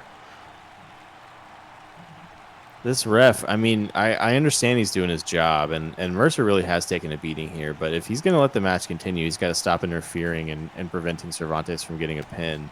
And Cervantes here, not capitalizing, actually giving Mercer a chance to get back to his feet. Maybe some sportsmanship on display, but then right back to work. Yeah, I mean, I guess sportsmanship is just being nice at this point because he's given him such a beatdown. At this point, it's gonna be really, really mean to just keep laying it in. But also, you got to be mean if you want to win the championship. You can't make friends along the way.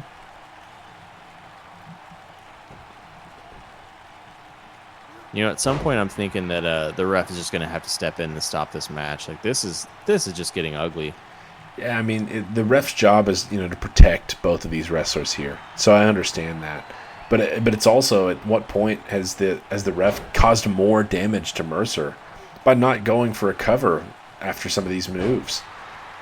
Indeed, yeah, he's making him fight longer, and I think that Cervantes will have a few words with the ref maybe after the match is over.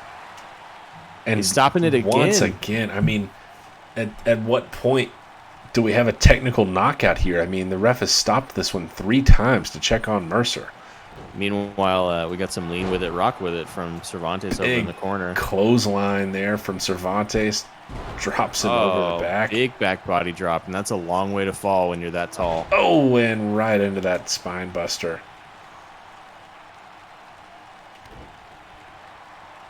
Here we go again. Just going for a ride. Somebody throw in the damn towel.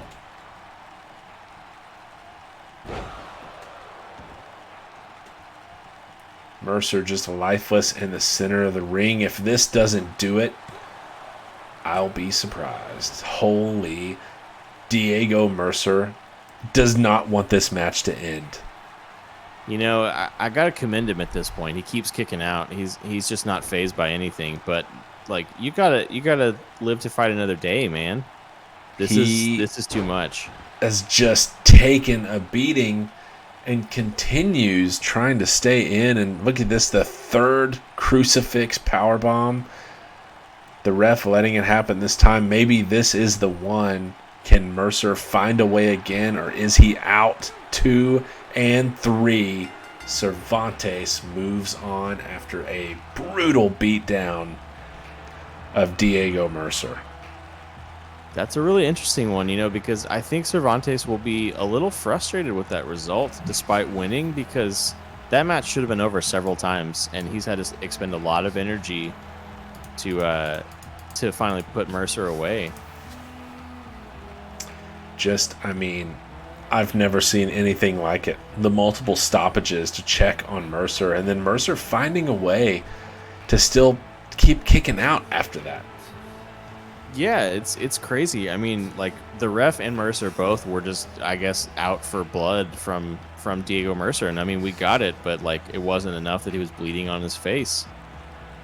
And I think, Mercer's going to have won over some fans with this performance too. I mean, a lot of heart on display, but it goes goes nowhere as Cervantes just continues to beat him down, and really a great showing from Cervantes, who had some sportsmanship himself, letting him get back to his feet a time or two. But he's here to win a match. He's here to win a championship. He's got to do what he's got to do, and he does just that, comes away with a victory. Yeah, and he looked really strong even as that match took him longer to put away than he would have liked. He showed us that he's here to stay.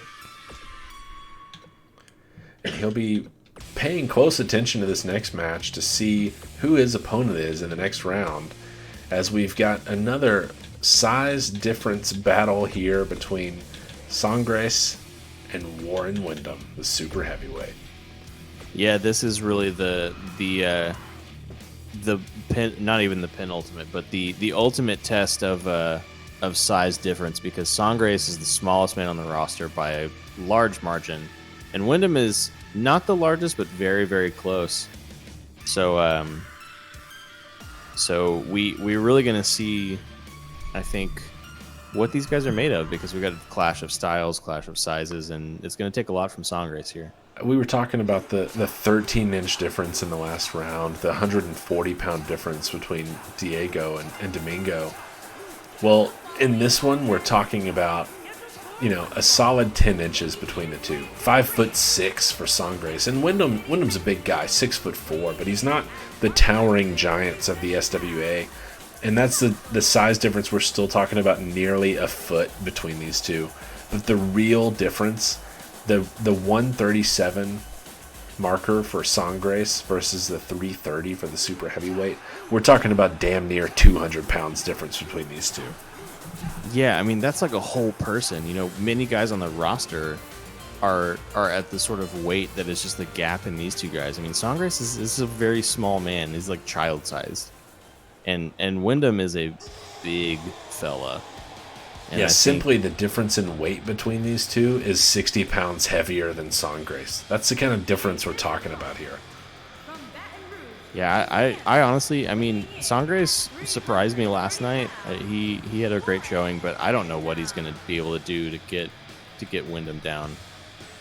Yeah, it took him a lot to put away Eric Draven, the Crow, last night, who really had a lot of resiliency on display in his own right. Perhaps not quite to the level of Diego Mercer from tonight, but Windham, kind of had his way with that piece. And, yet to be seen if that's a reflection of his power, of his strength, or, perhaps a reflection on dead piece just kind of not showing up last night. We don't really know, because we've only seen one match from a lot of these superstars. So we'll see what we have in store tonight. A real David versus Goliath vibe to this match. More so than any we've seen so far. And right off the bat, not even able to tip him over. Sangres, though, out of the gates, coming in hot. He knows he's going to have to keep the tempo up, the pace up, and he's going to have to dodge the offense of Windham, and he does just that there, rolling out of the ring and then getting back in to lay in some of his own. Might take more than it would for Windham, but he's really going to have to stay on the offensive this whole match. Big back suplex there. Looks like he's got another one in the store. Oh, and how about one more here? German to finish it off. Trio of suplexes against Sangres there.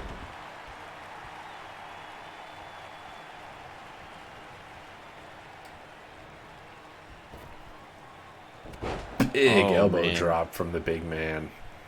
And that's a lot of weight crashing down on an arm like that. That's you really feel that. How about another, just a standing drop? Good elevation from the super heavyweight. Windham's a big guy, but he moves pretty quick for his size, and it's dangerous when he gets going like that. Oh, and is Sangres back to his feet? We hear the same cry we heard last night from him. Don't hit me, I'm small. I You don't know, know he if can that's say going to that be all an he effective wants. strategy against Wyndham here. He can say that all he wants, but at some point, you know, you climbed into the ring and you got to take whatever punishment is coming your way because that's part of the game. Oh, the strength of that whips him down to the mat, right into the cover, but Sangres finds a way out of it.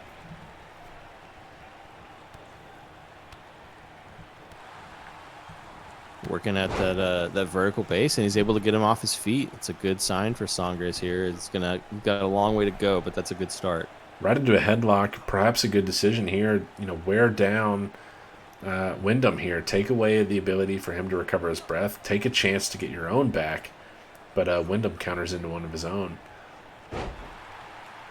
Yeah, and Sangres is not going to be able to withstand as much in the form of this kind of punishment because he's taken a lot more of a beating with each one of these moves.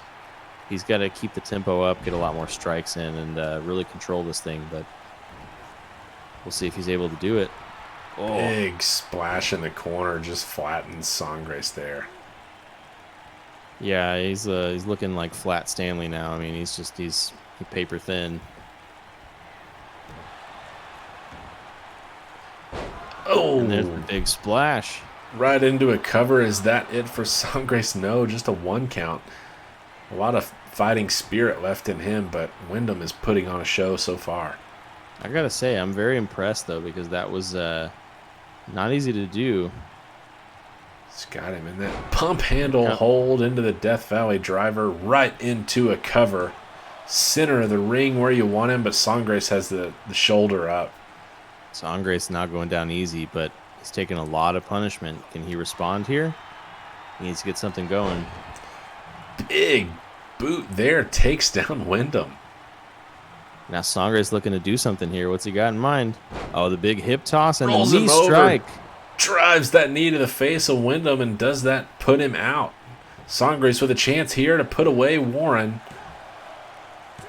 He's got 2, and Wyndham gets the shoulder up. Ooh, that was a close one. A near fall there for Sangres. Some in the crowd don't seem to like that result. The ref may be taking a little too long for some people's liking. The leg drop there for Sangres. I got to say, the leg drop from Sangres just doesn't have the same impact after you've seen the splash from Wyndham.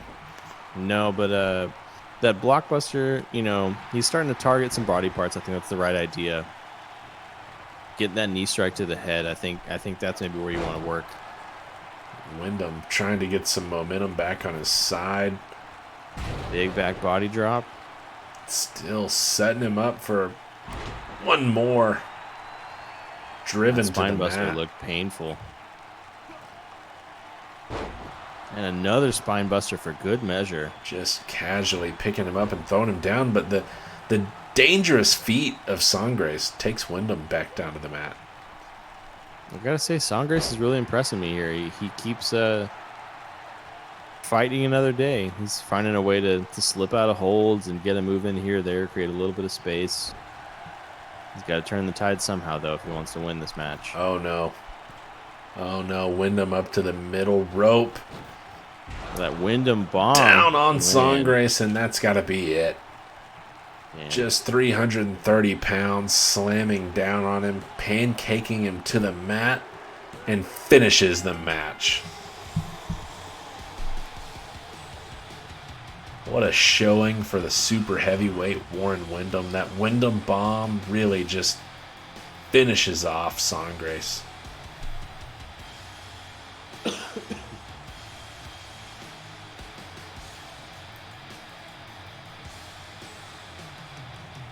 saw some great offense here from Sangres, but it was not enough. He needs to maybe hit the gym, find a way to put a little more power behind those knees if he wants to put away these big guys like Wyndham here. Yeah, just not enough to put him away, and Wyndham really stayed on the offensive as much as he could in this match and comes away with a big victory, which concludes our first round of tonight, the second round of the tournament, and we've got some good matchups coming your way in the next one. We sure do. I think we're on to the quarterfinals now. We've got Wyndham, who we just saw win that match against Sangres, will be going up against Domingo Cervantes. We've got Corey Quinn versus the Ace. We have Benjamin Goldenberg versus Gorgeous Garrison Gray. Daniel Drake Thomas taking on Tupuola later on tonight, and that's going to be really exciting. We're into the quarterfinals now. It's getting down to the wire. Let's see who's got what it takes. Yeah, we're going to go right into that third round matchup. Those that have had the longest break here, the Boulder and DDT, we're going to see the size difference here once again. I mean, we've had a handful of these, and that's what happens when you randomize the opponents in a tournament. I mean, you're going to get some fun matchups, some unique differences, some contrast, but no one has looked more dominant than Daniel Drake Thomas in the first two rounds of this tournament. It's true. I mean, he came in as the highly touted submission specialist, and he's lived up to the hype. I mean, I don't know what else there is to say. He's all business. You can see it in the photo of him right there. He has spent years as a talent scout, so he knows what to look for in people, and he just dismantles his opponents in record time. Yeah, it wasn't quite the under a minute showing that we saw last night, but it has been just a dominant performance for Thomas earlier tonight. And, you know, he's got his work cut out for him here. He's got a 380-pound, 6'10" opponent. He's got the Boulder only outsized by the machine in terms of height, but not even close to outsized weight. He's got 50 pounds on Wyndham, who we just saw in that last match. But as we said earlier, the technical submission, that type of offense, that's a great equalizer. Tupuola has the same body parts as everybody else, and they are just as susceptible to being wrenched and twisted out of position, out of place. And that's what DDT is going to be looking to do against the man who has 9 inches and 170 pounds on him. Yeah, I mean, he's got the same body parts as everyone, and not only that, they're bigger. There's more to work with, and I think that's a really probably what he's going to plan to do here. The question is, can a Boulder control the match, dictate the offense, and really serve a beatdown? Because that's what he's going to need to do.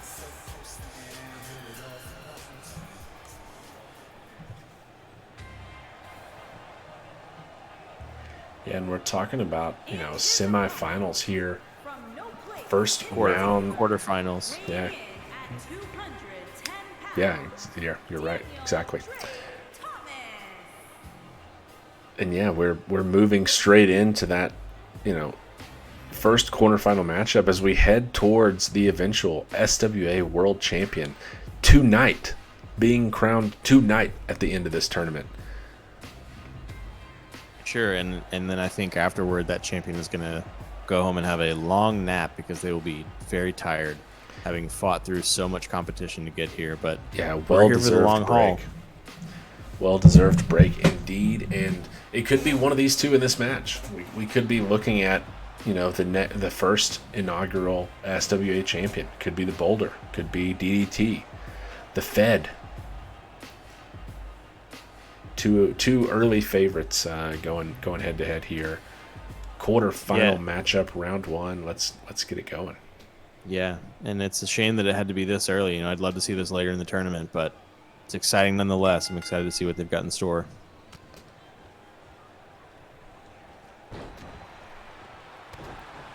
There's the size and strength on display. The Fed going for the lockup, and the Boulder just pushing him to the mat. But the Fed going to work.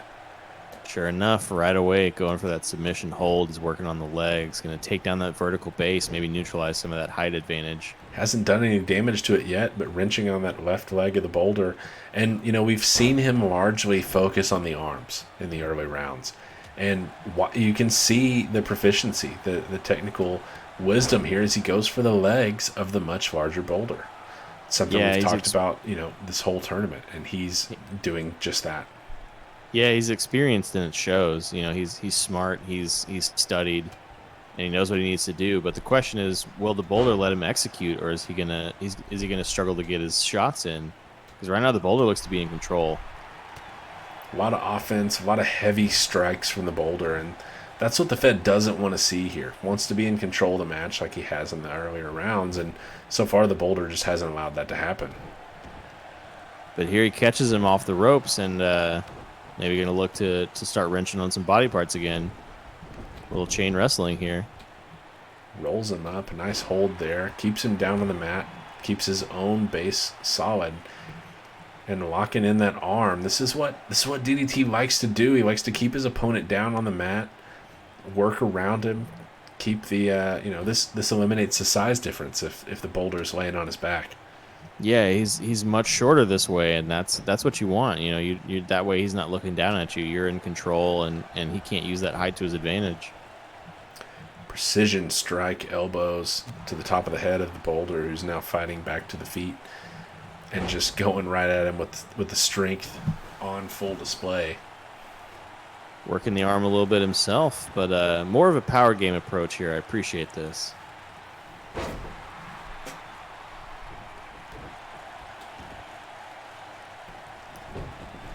Once again, wrenching on the midsection here, the Boulder. Keeping him down on the mat, not letting him get his breath. Smart offense from the Fed. And holy hell, 380 pounds picked up and dropped off the rope. The Fed uses the Boulder's momentum against him. I don't see how he could have lifted him any other way. Yeah, that was an impressive move there, but he's clever, like I said. You know, he knows what he's doing, and he's experienced. What are we seeing here? Got both arms locked in. What a setup. Boulder sort of lucky to get out of that as the Fed lets him out, but then locks in that right arm. And we saw this in the first match. The Fed almost toying with his opponent. He did this to Gonzo McLovin. He let him out of the armbar, only to put him in another one.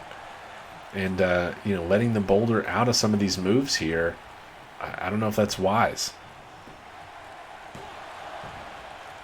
First cover, and not much to show for it. Going to need to do a lot more damage to get the Fed to stay down, it seems. Look at this. Rolls him up. And the Boulder got a leg on that bottom rope there. Was a good attempt, but he just was not in a good position. Again, a twisting submission. We saw him put away Painwrecker with this very hole earlier tonight. This is the very move that got him a win already. Can he get another one here? Looked like Boulder was going to tap, but then he throws him over the shoulder. But the Fed is, right back to his feet as well. Yeah, he looks to be asserting some control. We've seen some mat wrestling here, some chain wrestling, but he's looking tired too. He's had to work a lot harder in this match than he has in the others, and it's showing. Goes for a cover, gets a 2 count, but I didn't quite expect that one to end the match there. We got to see if the Boulder can capitalize here while DDT's tired. Here's that reverse power slam. Big maneuver there. Is that the end of the day for the Fed? Puts him away. Wow. Big win for the Boulder over a tournament favorite, DDT. I got to confess, I had DDT all the way there. That really surprises me. What a turnaround there. It looked like DDT was in control a lot of this match and kind of working the style he wanted, but the strength of Boulder there really neutralized the technical prowess of the Fed. Yeah, I mean, it's impressive. He knew what he was doing. He knew what he was up against, and he really made it count.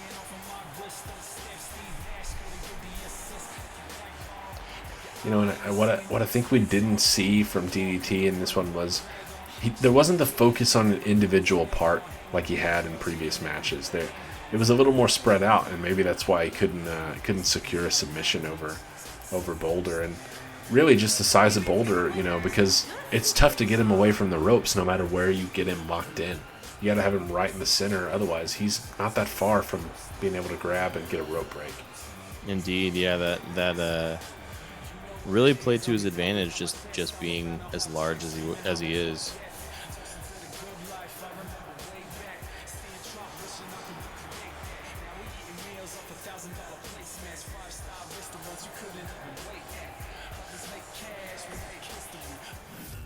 we'll keep this thing moving right along. We've got the Ace versus Corey Quinn coming up next, and one of these will have the fortune or misfortune of going up against the Boulder in the next round.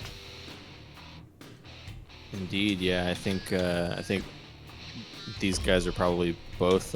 Actually, no. It looks like Ace and Corey Quinn are going to be on the other side of the bracket, if I remember right. But either way, I mean, I don't think anybody will want to face down someone like the Boulder here in this tournament. I mean, he's shown that he can hang with the best of them now.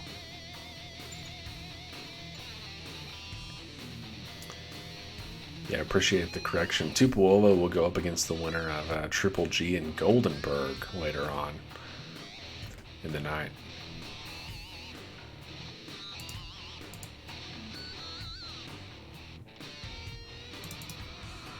So Corey Quinn versus the Ace. A couple of strong competitors. What are you thinking? Who do you like here? I perhaps made the mistake of doubting the Ace in his round one matchup. I picked FTS because the Ace struggled a bit in his first match and then came from behind and got a victory. And, earlier tonight he struggled a bit against FTS and then he came from behind and got a victory. And I won't doubt him twice. He may let me down here, but I got to pick the Ace. Quinn has had a good run, but the Ace just keeps, exceeding expectations. And I don't know. It's time that bar goes a little bit higher for what I expect to see out of the Ace here. I think that's fair. I think I probably underestimated him too, and he proved me wrong. So I don't blame you for picking him. And that said, Corey Quinn's got a lot of heart, and I don't know if I can go against him. I mean, I think he's just shown that he's got the fire and he really wants to win. So we'll see what happens in this match here, but it's going to be an interesting one to be sure.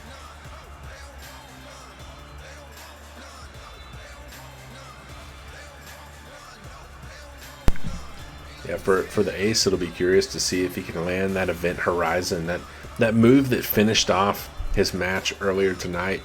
And for Quinn, what we didn't see in his match earlier, we didn't see that springboard cutter that put away his brother. We saw that sit-out butterfly facebuster on display, but the cutter really turned the tides against Jamie Quinn, and will he utilize that against the Ace here? Yeah, I mean, it really could be just a matter of convenience.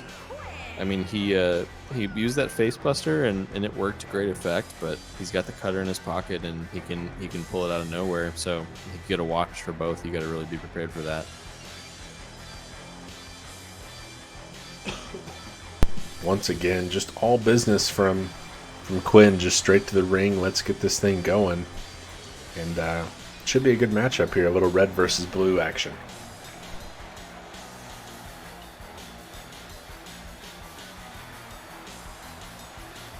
Always appreciate a gear featuring primary colors.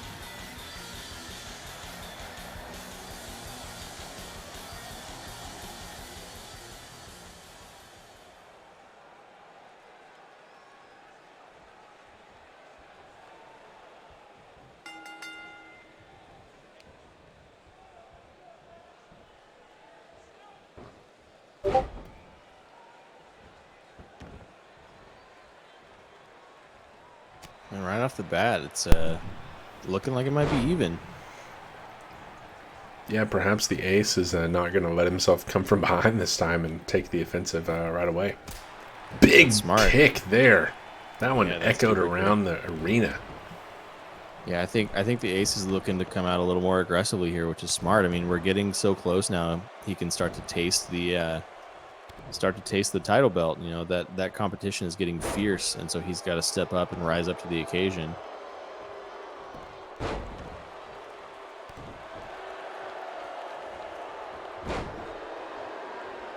Just from the neck, wrenching the opponent down to the mat there.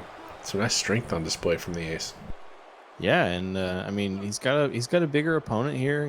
Corey Quinn's not the biggest man on the roster, but he's not a small guy either. There's a considerable height difference here, and the Ace is not letting that scare him. Big fireman's carry here, but Ace fights out.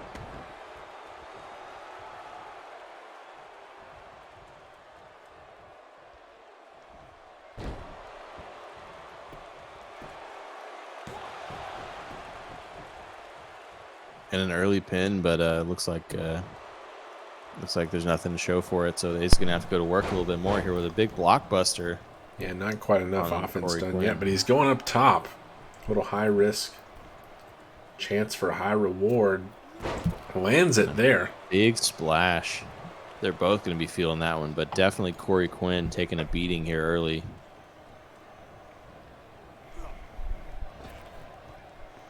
Off the ropes goes Quinn, and Ace catches him. Locks up that arm a little bit, but Quinn punching his way out of it. Interesting choice to go off the ropes and then try to slow it down. I mean, I guess he's just trying to change the pace, but the Ace back in control here, I guess. Watch out. Shoulder block and that sunset flip power bomb to the outside. We've seen it used effectively earlier tonight, and the Ace using that weapon to his advantage here. Yeah, the Ace looking to just maintain control here. I mean, Quinn's gotten in a few moves, and he dumps Ace to the outside. So maybe now's his chance. He's got to strike.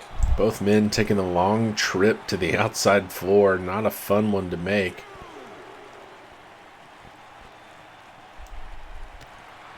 Now fighting a little bit on the outside here. Quinn's going to make his way back in. The Ace will give pursuit.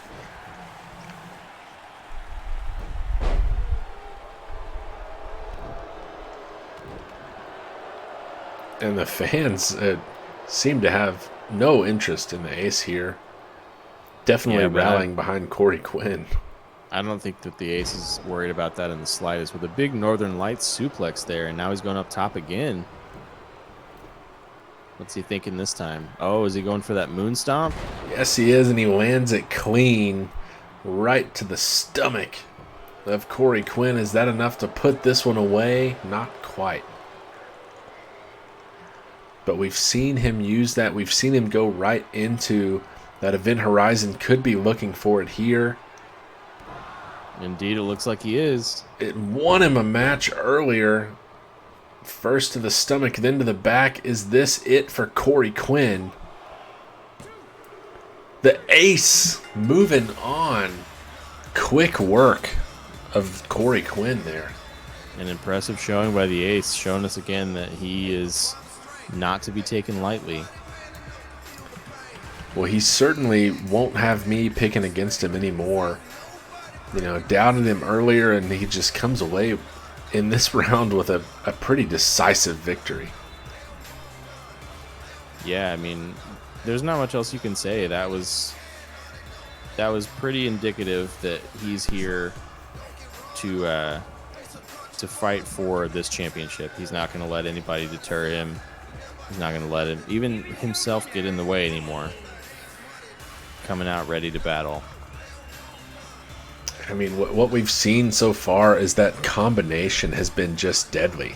The moon stomp into the Event Horizon has put away every match that the Ace has been in so far. 3 victories using that combination, and that's a tough one to get out of if you're the opposition.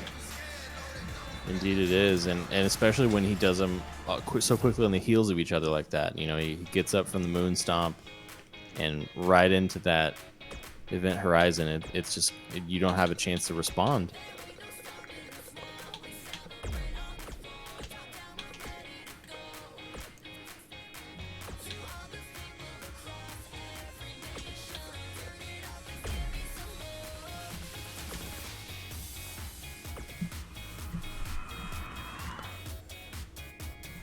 Got ourselves a stash battle coming up between Triple G and Benjamin Goldenberg.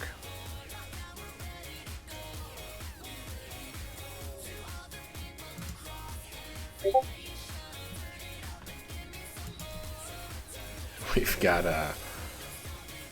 11:11 online. It says time for a bathroom break and a 3-course meal for these entrances. Ain't that the truth? A real Indeed. entrance battle between these two here. Who can take the longest to make their way to the ring?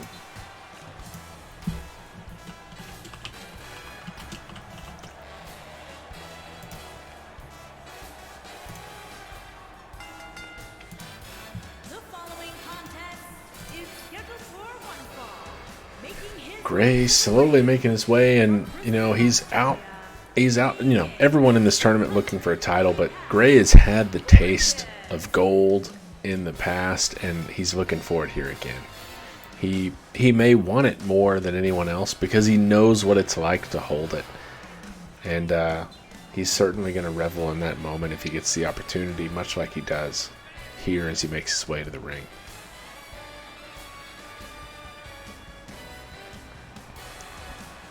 .6'4", 240.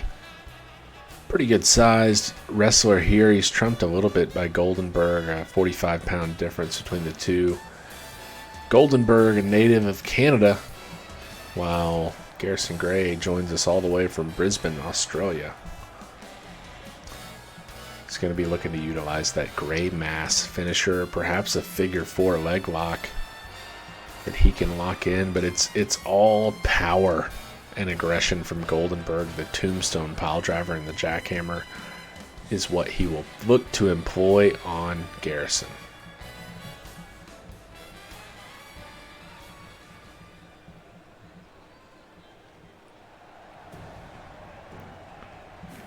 And Garrison's finally made his way to the ring, and now we begin the long walk from Benjamin Goldenberg all the way back from the locker room. He's got his police escort in full force here.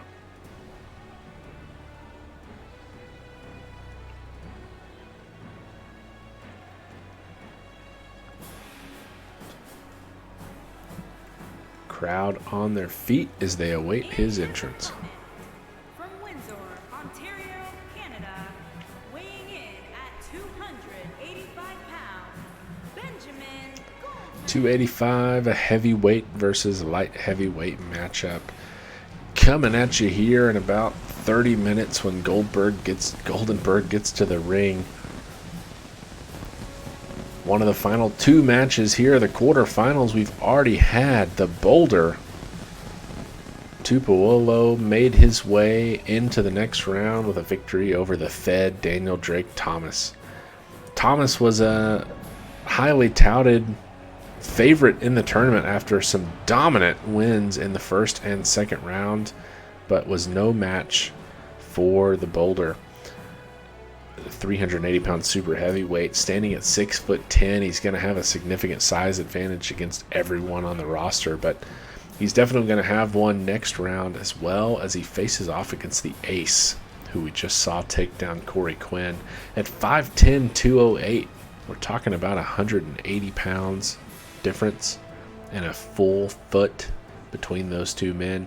Going to be a tough task for the Ace, but he's come from behind a couple of times. He dominated Corey Quinn here in the quarterfinals, and that's what we're going to have to see out of him as we get ready for the bell here.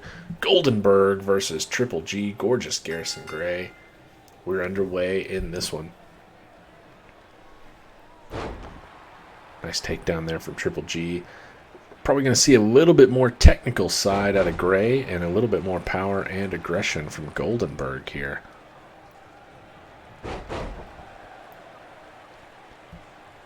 It's going to be important for Triple G to control the match, not be on the receiving end of some of those high-impact moves of Goldenberg. And Gray tries to drive the knee nobody home into a clothesline from Goldenberg, and not where you want to be on the other end. That strong right arm of Benjamin Goldenberg.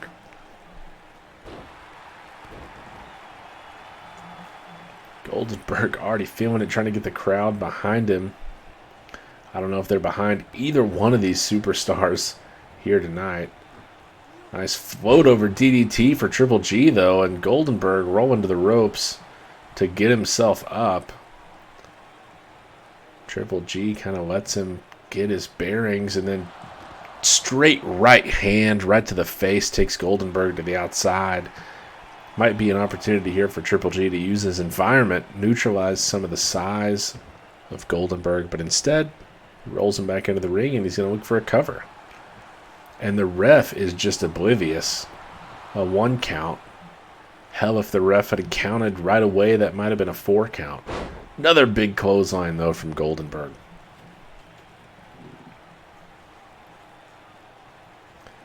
Sidewalk slam for Goldenberg there. Drops Triple G to the mat.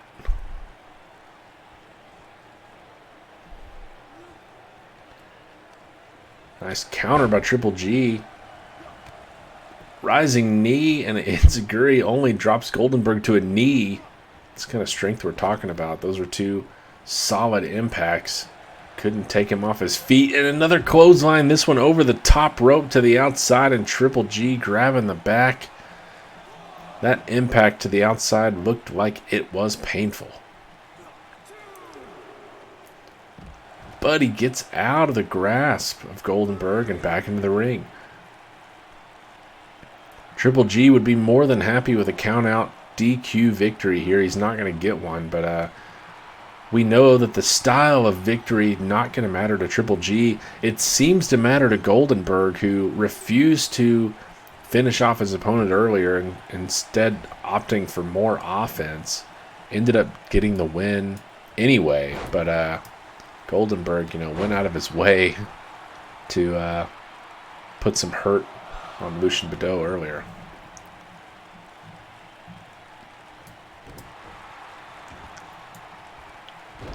Slamming the arm of Triple G into the mat.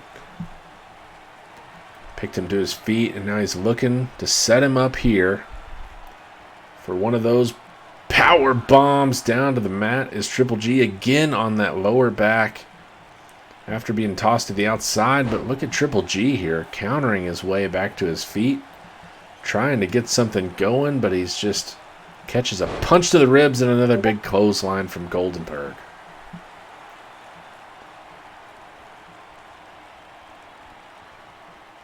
Now taking him up, looking for that tombstone pile driver. Can he put away Triple G here? Is that the end of the night for Gray? Drags him center of the ring away from the ropes, looking for the cover. Ref down for the count. 1, 2, and no. Shoulder up for Triple G.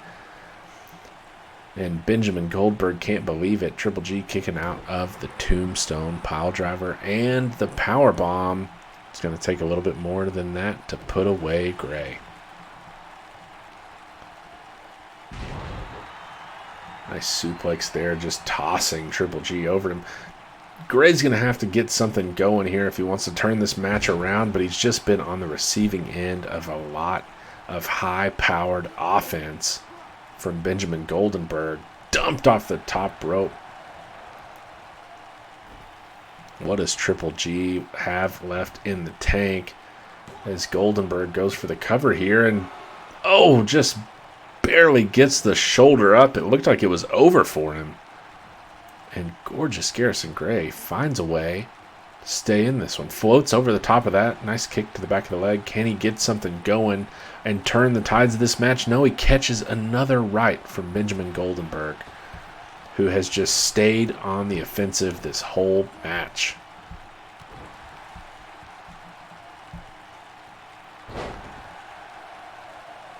Nice takedown there for Triple G.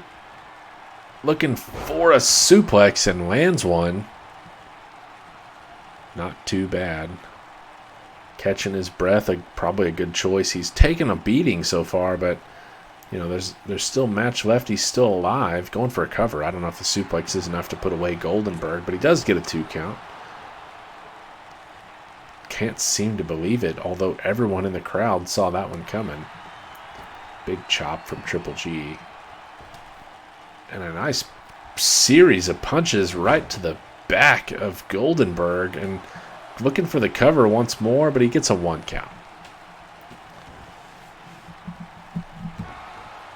It's going to take more than that. We're going to have to see, and here it is. He's setting him up for the gray mass. Spins the leg around right to the face of Goldenberg. Does that put him away? Can Triple G come back to take a victory here from Benjamin Goldenberg? Yes, he can. Triple G moves on to the next round. That gray mass finishes off another superstar, and Benjamin Goldenberg is going home sad after this one. Twice tonight we have seen Triple G look like he was down and out, and just out of nowhere slithers his way into a victory. And that gray mass has really just put away the opposition. What a match. What a showing from Triple G. He'll move on to the next round.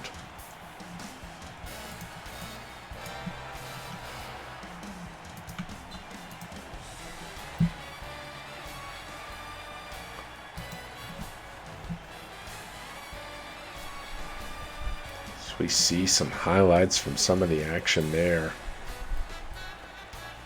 Triple G really just looked like he was out of this one. Goldenberg was in control for most of this match, but all it takes is one move. If you're there on the roster, that's what you got to know. Never give up, never back out of a match, because one well-placed maneuver can finish it off, and gorgeous Garrison Gray has been the benefactor of that twice tonight. And he will move on to the next round.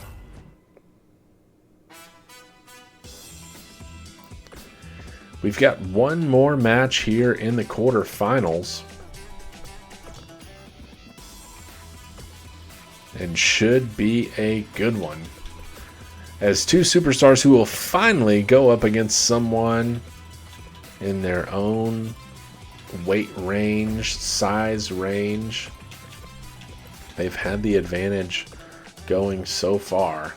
Will they have the advantage moving into this round? No, but it should be a hell of a matchup.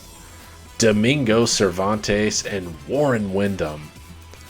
A heavyweight, super heavyweight battle. 10 pounds separate these two superstars in favor of Windham. 5 inches separate them in favor of Cervantes. Height versus weight. We've got Louisiana versus Mexico. Cervantes and Windham coming up, the final match here of the quarterfinals.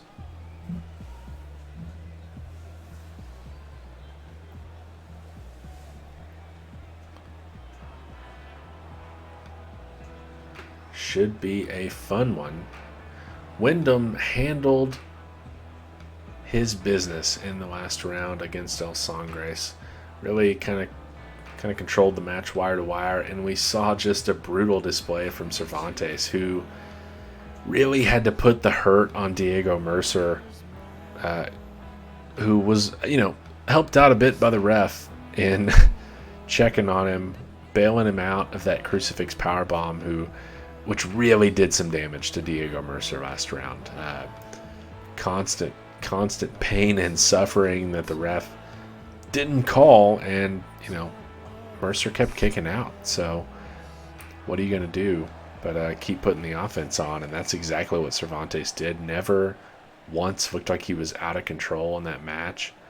Hoping to do the same here to Windham, but Windham did the same thing to Sangres, and they both can't control the match here. Could be a close one. Will be the first time either of them has faced a larger opposition, larger wrestler here. They've both sort of drawn smaller opponents, and that's often the case when you're talking about a super heavyweight, when you're talking about someone who's 6'9", but not going to be the case in this one. Should be a good matchup.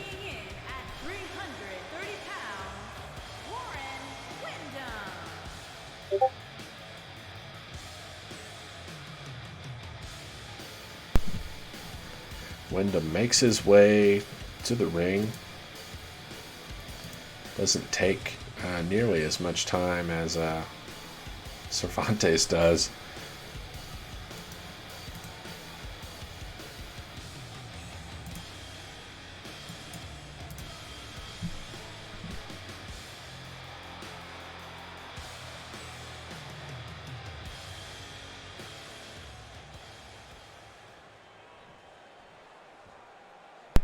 Three of the final 4 are already set. We've got Tupuolo, Garrison Gray, and the Ace. Who will be the 4th? Will it be Domingo Cervantes? Will it be Warren Windham? If you're watching along with us at home, who's your pick in this one?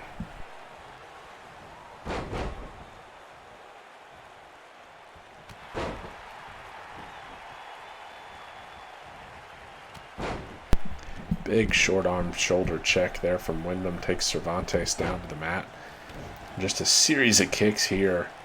Really keeping the big man down, but there's the strength and resiliency of Cervantes on display, getting back to his own feet and taking down Wyndham.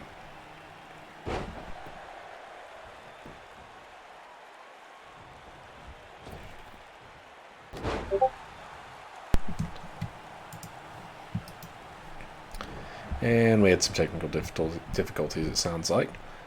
We are back to the action here. Working out some kinks. Second show. Apologies for those of you watching at home. We'll keep you on the action rest of the way. Big shoulder check from Warren Wyndham.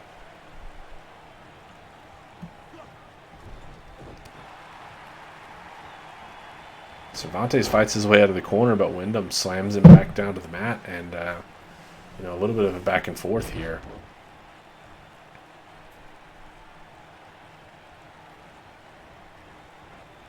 Off the ropes goes Domingo, and these two meet in the middle, neither giving an inch. Little clothesline splash into the corner for Wyndham, takes Cervantes down. And right now, Wyndham has been in control of most of this match, but Cervantes maybe looking to fight his way back. How about a bulldog for the super heavyweight, face first into the mat? But Wyndham is right back to his feet with a good reversal. Got a wrench on the neck. A lot of pressure applied here to the neck, the lower back of Cervantes, but he's able to throw Wyndham over his shoulder and fight out of it. And a big clothesline to the corner for Domingo. Both men utilizing the corner, utilizing their size to their advantage. And a Thez press, a series of punches to the face of Wyndham. And Domingo giving the fans a little taste of that dance that we saw earlier tonight. Going for a cover now after some more punches to the face of Wyndham. He's got a 1 count, and that is all. Okay, I made it back. I had to run and grab some snacks for the ref. Very nice. Yeah, it was a good decision. The snack run during the Triple G Goldenberg entrances, but they weren't quite as long as expected this time. Yeah, traffic was a little unpredictable, but the ref he told me to get some of those power gels that marathon runners use, and then I got him like a Cliff Bar to have, before the next set of matches because he's just so tired. But anyway, what did I miss? Well, we've got just a brawl between these two, finally going up against someone their own size here, and it's been a little bit of a back and forth affair. Wyndham in control for a bit, and now Cervantes with a spine buster. Got a little bit of momentum on his side. Yeah, that's what the way he likes to work. He likes to be in control, and they both do. We've seen, Triple G just snuck out of here with another come from behind victory, kind of out of nowhere. That gray mass of his has been just a devastating finisher, and he put away another one with it tonight. Yeah, he's a sneaky one. But this match here, I think this one is really interesting. Like you said, these two guys have been facing a lot of guys who are smaller, but facing someone their own size, it changes how you approach the match, I'm sure. It's certainly a different style. I mean, we're not seeing the towering menace that Cervantes was against Diego Mercer, because you just can't against a 330-pound Wyndham. But they've both been getting some offense in, and who's going to cave first? Another bulldog there from Cervantes takes Wyndham down to the mat, and he's focused a lot of those strikes just right to the face of Warren Wyndham. I think that's smart. I mean, you have a chance to bust him open, then he can't see. You're really wearing it down. Taking him up the super heavyweight in the crucifix and tossed across the ring. The strength of Cervantes on full display. What a maneuver, but it's not enough to put away Warren Wyndham. Yeah, and I think you really can't discount how incredible that was. Getting a big man like this up on your shoulders and throwing him clear across the ring, that's a feat. And you got to wonder too, what that may have taken off from from Cervantes as well. I mean, that's a lot of energy expended for that kind of move. Yeah, and the fact that it didn't get him a pin, I mean, we'll have to see what he's got left in the tank, although he's got enough to lean with it and rock with it, so I suppose he's ready to keep going. He's certainly a charismatic individual, and the fans tend to be on his side here in the arena. It's been a fun one to watch. We'll see if he can keep the momentum here against Wyndham that he's had for the last few minutes.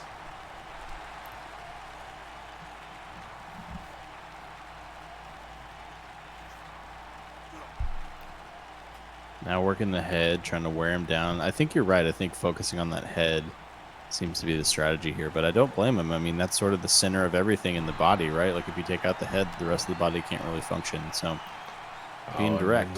Wyndham's got him in a precarious situation here. That pump handle Death Valley driver crawls over for the cover. Is that it for Cervantes tonight? Warren Wyndham going into the final four. What a performance from Wyndham. Just waited, picked his spot, found his moment, and put away Cervantes, who I have to say had a great performance. Yeah, Wyndham really controlled the first half of that match. And then the second half was really controlled by Cervantes until Wyndham, that Death Valley driver, it just puts him away. It's a high impact maneuver, especially with the size of Wyndham behind it. Yeah, I mean that's a lot of weight coming down onto your midsection there. So it's no shame that someone as strong as Cervantes could fall to that move, because it really is high impact. And just no time to recover either. Wyndham smartly going immediately for the pinfall, and that's the kind of experience and wisdom that you need to be using. You have to finish someone off immediately and just go right for the cover. That's the best chance you've got at getting a pinfall. We've seen that almost backfire on a couple of folks earlier tonight, so it's smart of Wyndham to learn from the mistakes of others. I think that's very clever. As we head into our final four, 2 more matches will determine the 2 men that will go head-to-head for the SWA World Championship. And what a night it's been so far. We're down to 4. We've got the Boulder coming up against the Ace. Nope, Triple G.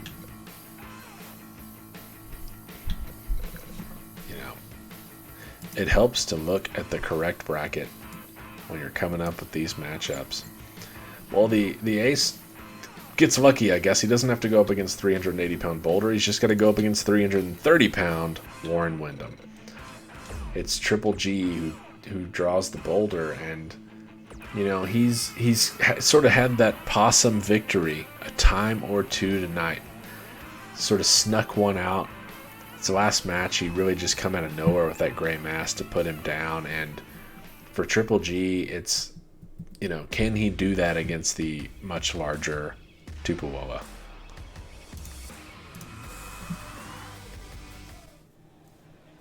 Yeah, and it remains to be seen. I mean, he's a wily guy, he's a clever guy, but it's going to take something special. We've seen Tupuola really show that he's got the full package here in this tournament. So he's going to be a tough one to beat, even for a former champion like Gray. And Gray, for the first time tonight, he's got a pretty significant size disadvantage. 6 inches and 140 pounds is what he's given up to the Boulder. The Boulder towers over every superstar on the roster with the exception of the Machine, and the weight is nowhere close. 380 pounds. He's got 50 pounds on Warren Wyndham, who's the second heaviest superstar on the roster. And that size advantage has really gone the distance for the Boulder, and should help him here against Gray. But Gray's really, he's come up with some wily wins. He's got some real sneaky last second finishes, and that's what he's proven, is that he only needs one. You only need to land that gray mass one time, and that can put away a superstar. And his opponent from Brisbane, Australia. Yeah, and I think that's going to be what Tupuola watches out for, especially after the last match. I mean, that sort of out of nowhere gray mass is going to be a death sentence for just about everyone on the roster. So Tupuola's got to keep that in mind and try to keep his head up for that move. Certainly. And he's got, the Boulder might be one of the last people remaining that's going to have the fans on their side in the match tonight. So he could be a fan favorite heading into the Final Four.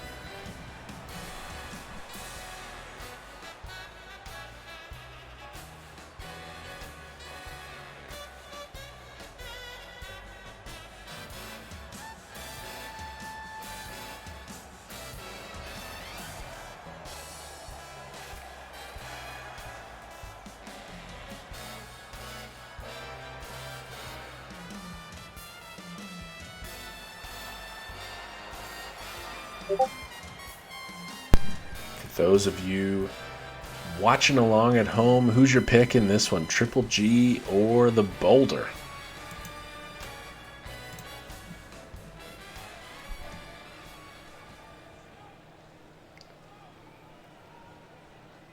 A real battle of the oil, as the chat has denoted this one.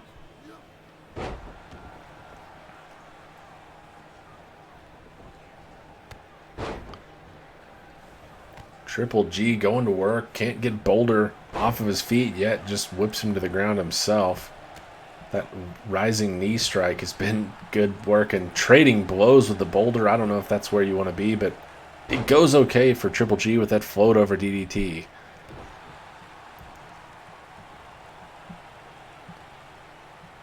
Warren Wyndham here rooting for Triple G in this matchup. Likes his chances against him more than the Boulder. A little self-serving interest there, but a Triple G fan in this one. I mean, that makes sense on one level, but also I feel like that may be underestimating the wily Triple G that we've seen in this tournament. It's a tricky thing to say. Triple G, the only person in this tournament who has been a former champion, and in recent times too. So he certainly has the pedigree for that.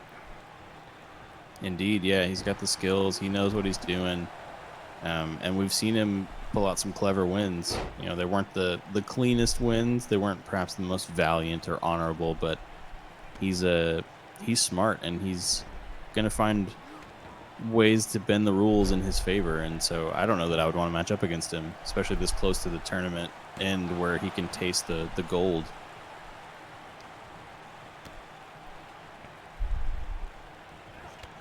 That running knee strike once again. That's a solid contact, but Boulder just clothesline neutralizes his opponent.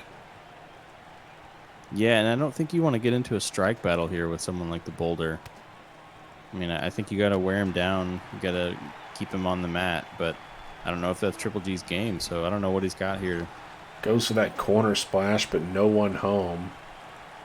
And now Triple G trying to get away from the Boulder. Wisely using that drop kick to get himself free. Ducks under a punch and goes for the suplex. Was looking for a cover, but Boulder grabs a hold of the ropes, and we mentioned this in his last match. It's tough to get him anywhere that he can't get access to the ropes. And Gray has got it set up. Gray mass down to the mat goes Boulder. Is that it? It's put away other superstars before. Goes for the cover. Ref down for the count. 1, 2, and no. Boulder gets a shoulder up.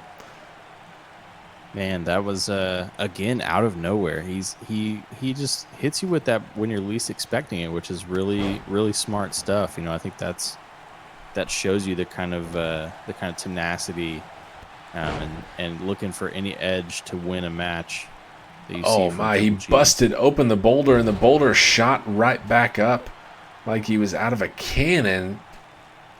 Seemed to infuriate the Boulder, and he's got a lot of momentum behind him right now.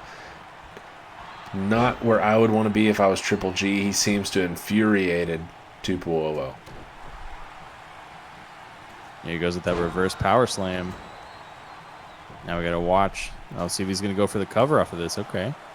Triple G sneaks out of that one. 2 count for the Boulder. See if he can keep that anger, targeted aggression on Triple G here. Or if Triple G can turn the tides back in his favor. He had been in control of this match for quite a while. But the Boulder is on full display right now. He's got fire in his eyes, man. Like you said, as soon as he busted him open, a switch seems to have flipped, and Boulder's having none of it. Big flatliner. Man, he's going to work right now. Just a nice power slam. Puts Triple G back on the mat, and he stomps on the face, and I think both men are busted open now. Triple G is just sitting on the mat, picked to his feet, and we've got color from both here. Yeah, this is quickly turning very very personal. It seems. What was at first just a competitive match has turned into something more. Triple G trying to find his footing in the Boulder. Gonna drive that bloodied forehead right into the top turnbuckle.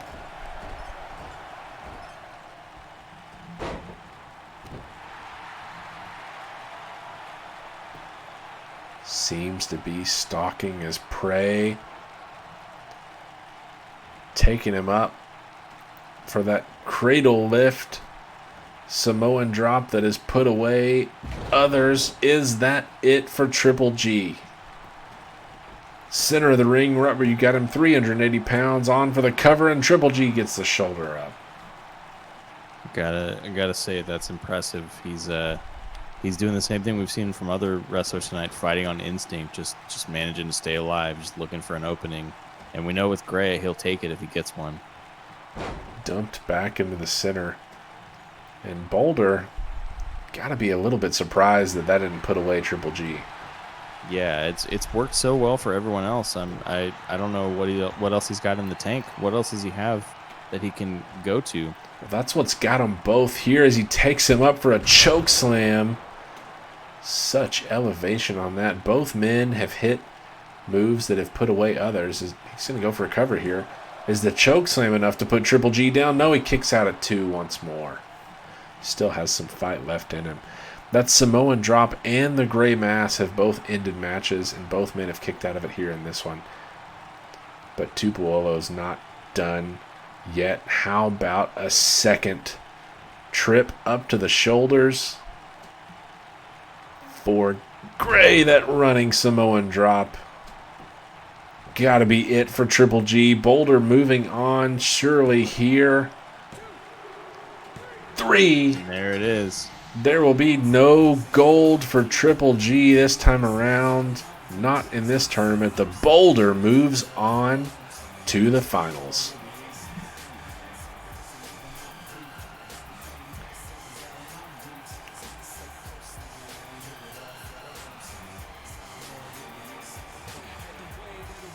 A hard-fought match from both men, though. They both found a way out of each other's finishing move that has put away a number of superstars.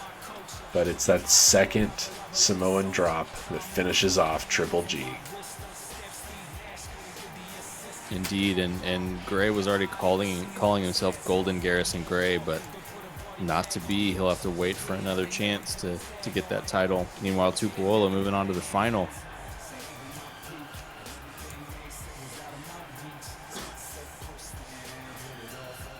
He'll await his opponent, which will be one of either the Ace or Warren Windham. Yeah, and this should be a really interesting matchup. I think, once more we see a clash of styles. I think the Ace has seen just about every kind of opponent he can in this tournament. Wyndham fought a couple of smaller guys earlier in the tournament and did really well against them. But the Ace has shown us that he may be down, but he's never out. So let's see if that fire he brought earlier is going to come back and he's going to control the match, or if Wyndham is going to come out swinging. And with Triple G out and Boulder moving on, the Ace is the last chance at stopping the title holder from being a super heavyweight here. We've got We've got two super heavyweights in the SWA, and the Boulder is one of them sitting in the finals. Could he be awaiting Warren Windham, the other super heavyweight in the company? It's entirely possible, and any other opponents, any challengers are going to be hard-pressed to take the title off one of these super heavyweights if they manage to get it, because not only are they big, not only are they strong, they're good wrestlers.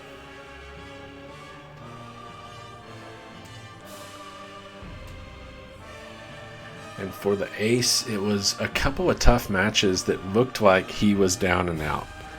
And he found a way to hang on. He found a way to come back and get a victory in a match that, looked like it was controlled by his opposition. And he really has been building momentum throughout this tournament. His last matchup, he really controlled wire to wire. He's got a tough opponent here in Windham who has bullied his way through the rounds of this tournament. It's going to be a tough matchup for him, but he's proven that he can do it, in control of the match. He can do it coming from behind. Windham has shown that he can control a match, but what happens if the Ace jumps out on him and gets ahead early here? I don't know. I mean, that remains to be seen. We haven't really seen Windham in a down position for a significant amount of time. He's always managed to be on top, and that's to his credit, but I think the Ace is going to represent a different kind of opponent here.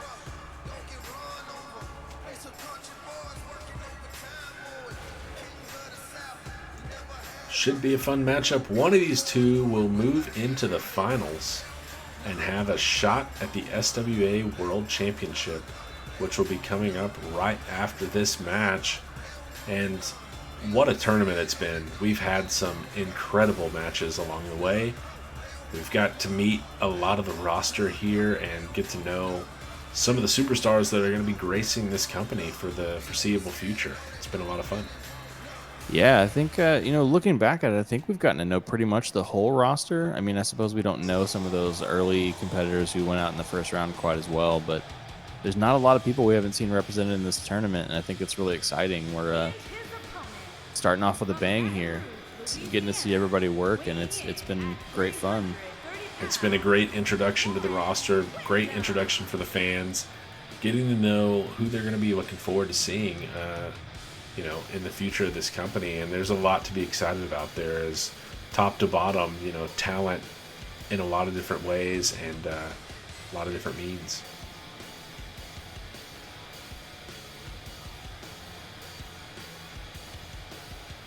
And here, once again, Windham looking like he means business. He is here to move on, looking to be the second participant in that finals, facing off against the Boulder. Ace looking to prove that this isn't a big boy league only. Trying to take one for the light heavyweights here against the super heavyweight Warren Windham. One of them will face this 380-pound Boulder in the finals. Windham just muscling his way out of that neck breaker and delivering one of his own. Yeah, that's not a good sign early on for the Ace. Windham looking to control things here, and he may just do it. Just slammed straight to the mat. Ace is going to have to get out of the clutches of Windham and get some offense in, or it's going to be a quick match for him here. Indeed, and this is not the start that Ace wanted at all. He's been in this situation before, but he hasn't been in this situation against someone with the power of Windham. The power bomb right into a cover, but the Ace gets out at one. It's not going to be that easy. The sheer strength on that deadlift power bomb, my goodness. That left hand, big meaty paw of Windham. He slams him down and drives all 330 pounds of him right into Ace on the mat. Now, taking a senton from anyone is not fun, but when the man is that size, that is just mean. He's really brutalizing the Ace here. That's a heavy impact, but the Ace trying to fight back, but now he's caught in a grapple, but breaks it and needs to keep some momentum here. See if he can get it going. He needs to string a few strikes together, maybe get some moves going. See if he can get Wyndham on the back foot. Big release German suplex, or belly to belly rather, and Wyndham fired up. He's got him in the corner. He takes Ace to the top rope. What is he looking for here? Up to the mid rope with him. What a suplex from the mid rope. A devastating move from Wyndham, delivered right to the back of the Ace. And that's a long way to fall. Ace is certainly feeling it right now. This is still continues to not be the start that he wanted. No, and that bad start's going to turn into a bad finish if he doesn't get things turned around soon. Not going to be able to stand in there and take the offense from Wyndham for very long. Yeah, this is what he needs to do. He needs to control things. He needs to maybe slow it down a little bit, wear down Wyndham. You know, he's got the power. We've talked about working the vertical base, but the Ace needs to control the pace of things. He needs to control what's going on in the match, because otherwise he's done before it ever really started. Goes for the dropkick there, but nobody home in the corner as Wyndham gets out of the way wisely. He's not just all power and strength. Some wisdom there. Goes off the rope looking for that kick, but no one there. And a big splash. This could be the end, but the Ace right back up. Not many men get up after experiencing that splash. Wyndham using a variety of offense here. Some snake eyes off the top turnbuckle. He's put down men with the Death Valley driver. He's put them down with that Wyndham bomb. What will he look to utilize here against the Ace? Could be looking for that pump handle. Taking him up. Death Valley driver position. This move put away Cervantes. Will it put away the Ace? Wyndham with the cover. Got 2 and 3. Wyndham decimates the Ace and has yet to look like he's been challenged very hard, but he's got a monster of an opponent in the finals. Warren Wyndham will compete for a chance at the SWA World Championship. Yeah, and a great showing from Wyndham there. Really came out looking to get his stuff in and control the pace of the match. The Ace never really looked like he had a chance. He had a few moments where he looked like he might string some stuff together, but there was no chance for a bounce back and a comeback win like we saw from the Ace earlier in this tournament. This was Wyndham all the way, bell to bell. Yep, wire to wire. Warren Wyndham is going to the finals, and it's a super heavyweight matchup like we talked about. That is how it has fallen. We've got 2 super heavyweights on the roster, and they are both represented in the finals.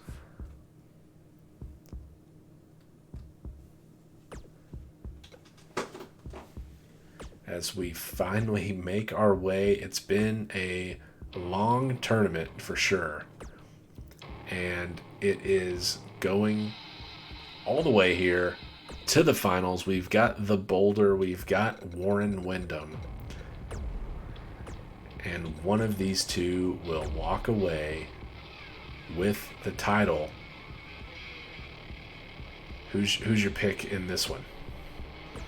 You know, I don't know. It could go either way.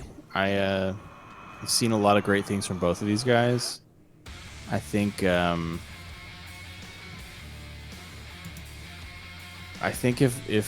I have to choose, I think I'm gonna go Tupuola here. He's just been unstoppable. He's controlled a lot of his matches, but even when he's been down, he's just shown that extra gear. We saw in that last match he got bloodied and immediately found a new gear, and there was never really any turning back after that moment.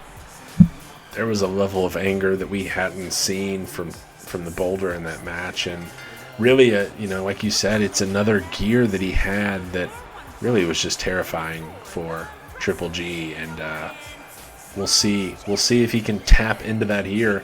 There's never been a better time for it. It's the finals. It's the chance at the SWA World Championship. It's the Boulder. 6'10", 380 pounds. He's the one guy that can really trump and have a size advantage over Warren Wyndham, and it's a significant one. That's the type of size we're talking about here. He's got 6 inches and 50 pounds over a fellow super heavyweight. Yeah, I mean, he truly is the biggest of dudes, and I think that may play to his advantage here. This is the first time in Wyndham's SWA career he's going to be at a disadvantage. That's going to be a new hurdle for him to cross, you know? Yeah, he's gone up against a height disadvantage with Domingo Cervantes, but never the weight disadvantage, and 50 pounds is significant. And, Yes. He's all business. He's ready to go. He wants this title as much as anybody. Will that be enough to overcome that size advantage that Boulder has and has utilized effectively throughout this tournament?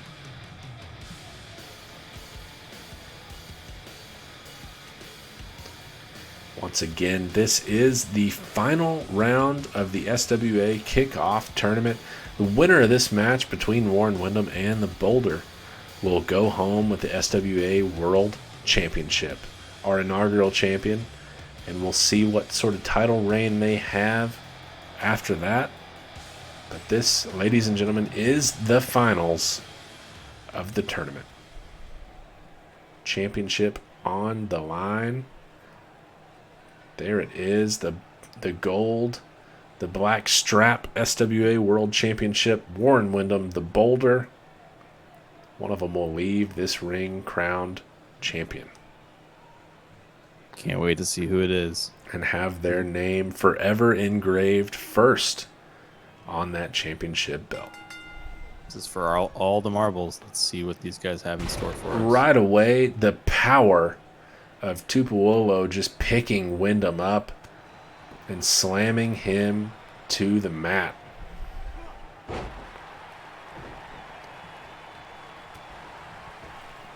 And it's certainly early, but this is the first time we've seen Wyndham manhandled a little bit.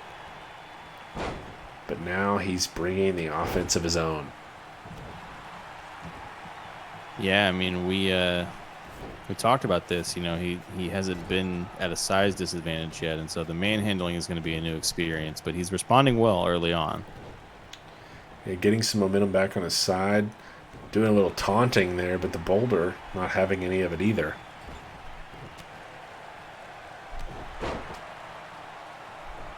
And how about the Boulder doing a little showboating of his own?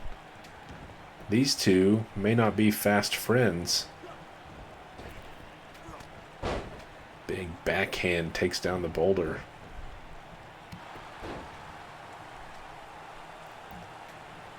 And the finishing moves from both of these men have been deadly. The pump handle Death Valley driver has put down a number of men. The cradle lift Samoan drop done its fair share of damage. Indeed, and that choke slam that we saw him break out in the last match. I mean, Tupuolo's got an arsenal. And the Wyndham bomb, which we've only seen once but ended a match. There's a lot of weapons that both of these men have. And over the top rope, there's the strength of Wyndham. Sending Tupuolo to the outside, taking a seat on the top turnbuckle for a moment, and now chasing his opponent out to the outside of the ring. May have given him too much time, though. The Boulder kind of turning this fight around, and a slap to the face. The disrespect from Wyndham. My goodness, Wyndham really seems to be feeling himself here. You know, I don't know that I like his prospects a ton, although he started off doing pretty well. Wyndham seems overly confident here, and I hope it won't come to bite him.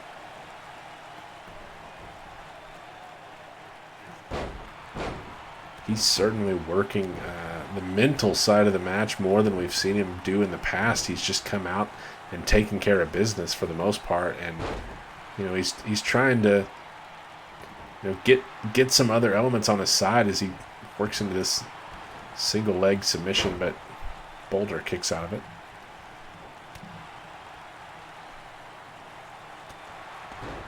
Yeah, Boulder getting some control back here, and now he's working the crowd a little bit, trying to get them behind him. Wants to feed off that energy. Trying to big get some momentum clotheslines here from Boulder. A couple of clotheslines and a third for good measure. A nice sequence there from the boulder. And here comes that reverse power slam. My goodness, the release on that. Big takedown from the boulder. The ref takes his sweet-ass time down for the count, and Wyndham kicks out at 2.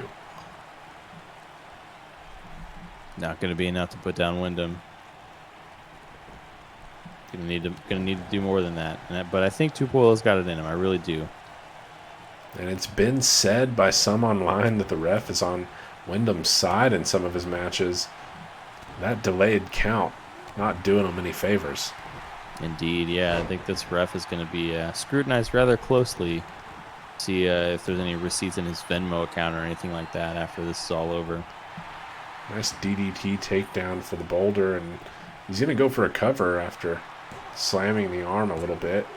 Not going to be enough to put away Wyndham, though. I really think Tupuolo is going to need to go big here if he wants to put Wyndham away. Working him, wearing him down like this is not a bad strategy, but if you want to put him away, I think you're going to need to go big. Yeah, that Samoan drop that has finished off a number of people, it could be what he's looking for here. In fact, he seems to be sizing him up. There's that cradle lift. Taking up the super heavyweight onto the shoulders. He's still stomping around the ring and dropped on the back. That's a heavy impact for a large individual, and he's going for the cover. Could it be it already? Wyndham out at 2. Man. Got to go even bigger, I suppose. Wyndham is one who does not go down easily. He's a fighter, that's for sure. And over the top wow. rope to the outside, and he might have got his head a little bit on the steel steps there. My goodness, just launching the big man. That's a scary fall. Big shoulder check takes down Wyndham, but Wyndham fighting back, one of those big right hands. Finds his way back to the ring. But Boulder with a DDT, and I think he opened him up. Man, this our pristine mat is not going to be pristine much longer. These two going to war here. Boulder really unloading with those stomps while Wyndham's lying on the ground checking his face. Wyndham letting the crowd have it. Pointing out their fan favorite, and it's Boulder coming out on top of that exchange as Wyndham rolls to the outside trying to catch his breath. Wyndham really looking on the back foot here. Catches a big left hand.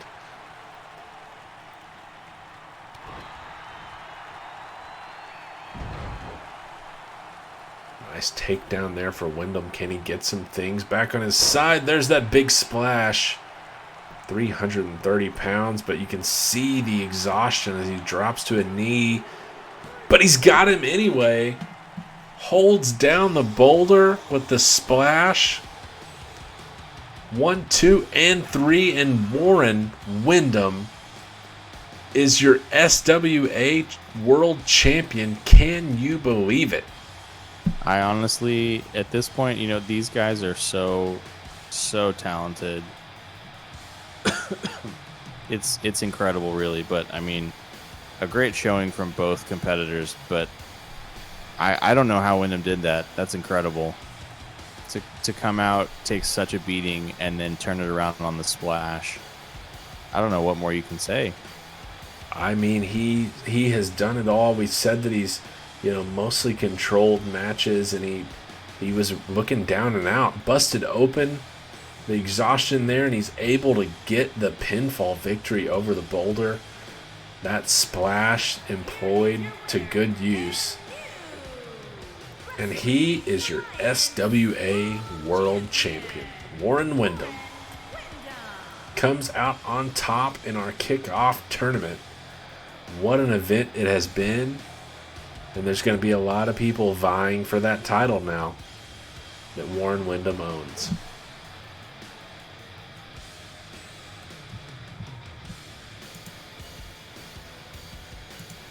And there he is, looking at the camera, inviting all challengers. Come and get it. What a matchup. What a tournament. What a showing from a deep roster in SWA, and the fans, the community online, not excited about the prospects of Warren Wyndham's run as champion, and there's nothing you can do about it. He has come out on top. He's made his way through a number of talented wrestlers and come away victorious. What a night. What a pair of nights. What a tournament. Indeed. I mean, he showed that he was better than everyone else, and there's nothing you can do. Now it's up to everyone else to find a way to defeat him. He's the champion. He's the king of the mountain. You gotta climb up there. You gotta take him down.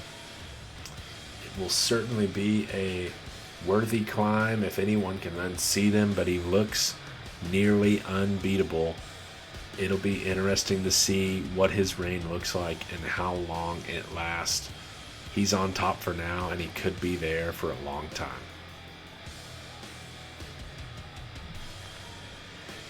It's been a great show, though. We've had a lot of people here hanging out, watching along with us. It's been a long night, a long couple of nights. I want to thank you all for coming out, for watching, for hanging out.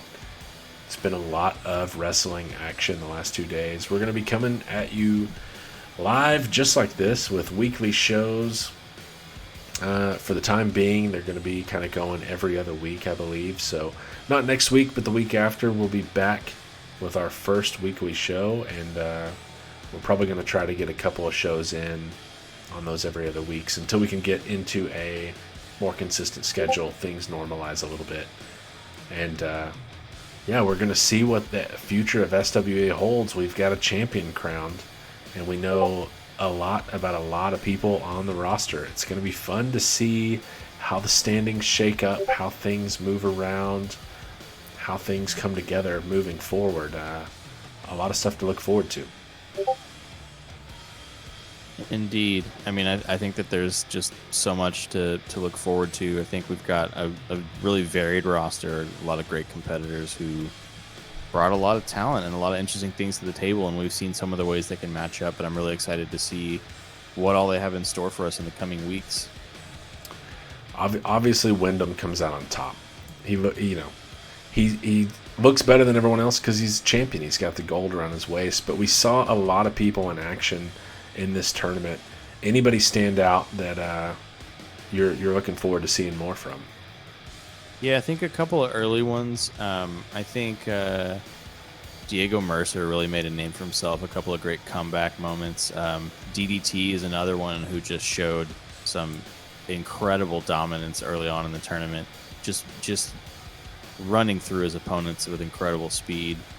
I think we've got a lot of people to be excited about. Those are a couple that jump to mind. Any from you? Yeah, I mean, echoing that, it looked like early on that DDT was going to run this tournament, and really a surprise, upset to someone who ended up eventually being in the finals. So, maybe not so much of an upset, but he's going to, I think, torment a lot of people along the way. Corey Quinn may have, put himself as the de facto leader of the Quinn brothers with a showing. Couple of wins, made it into the third round, and kind of made a name for himself as someone who's not gonna back down too easily. And if those brothers end up teaming up, he could be someone to watch as kind of a leader of that group. Also, great matches from people on both ends of the spectrum. We saw good stuff from El Sangres, the smallest. We saw great stuff from the Boulder, obviously. They're in the finals. People like Cervantes and, like you mentioned, Mercer. We had people at all ends of the spectrum put on good performances, small, large. Finals ended up being a super heavyweight battle, but there was no shortage of great talent and performances at every break point in that division. We had incredible cruiserweights, light heavyweights, and super heavyweights along the way. And I think it's going to be fun to see how that shakes up as we get into a rhythm, get into weekly shows. People start separating from the pack a little bit, and we're going to see where this thing takes us. Yeah, I think it's going to be really, really exciting to see what we've got going forward. I can't wait to get started. Well, thanks everybody once again for hanging out. Thanks for Doc for being on commentary with me, and we look forward to seeing you next time around in a couple of weeks as we open up our weekly shows and get into a regular rhythm. Thanks everybody.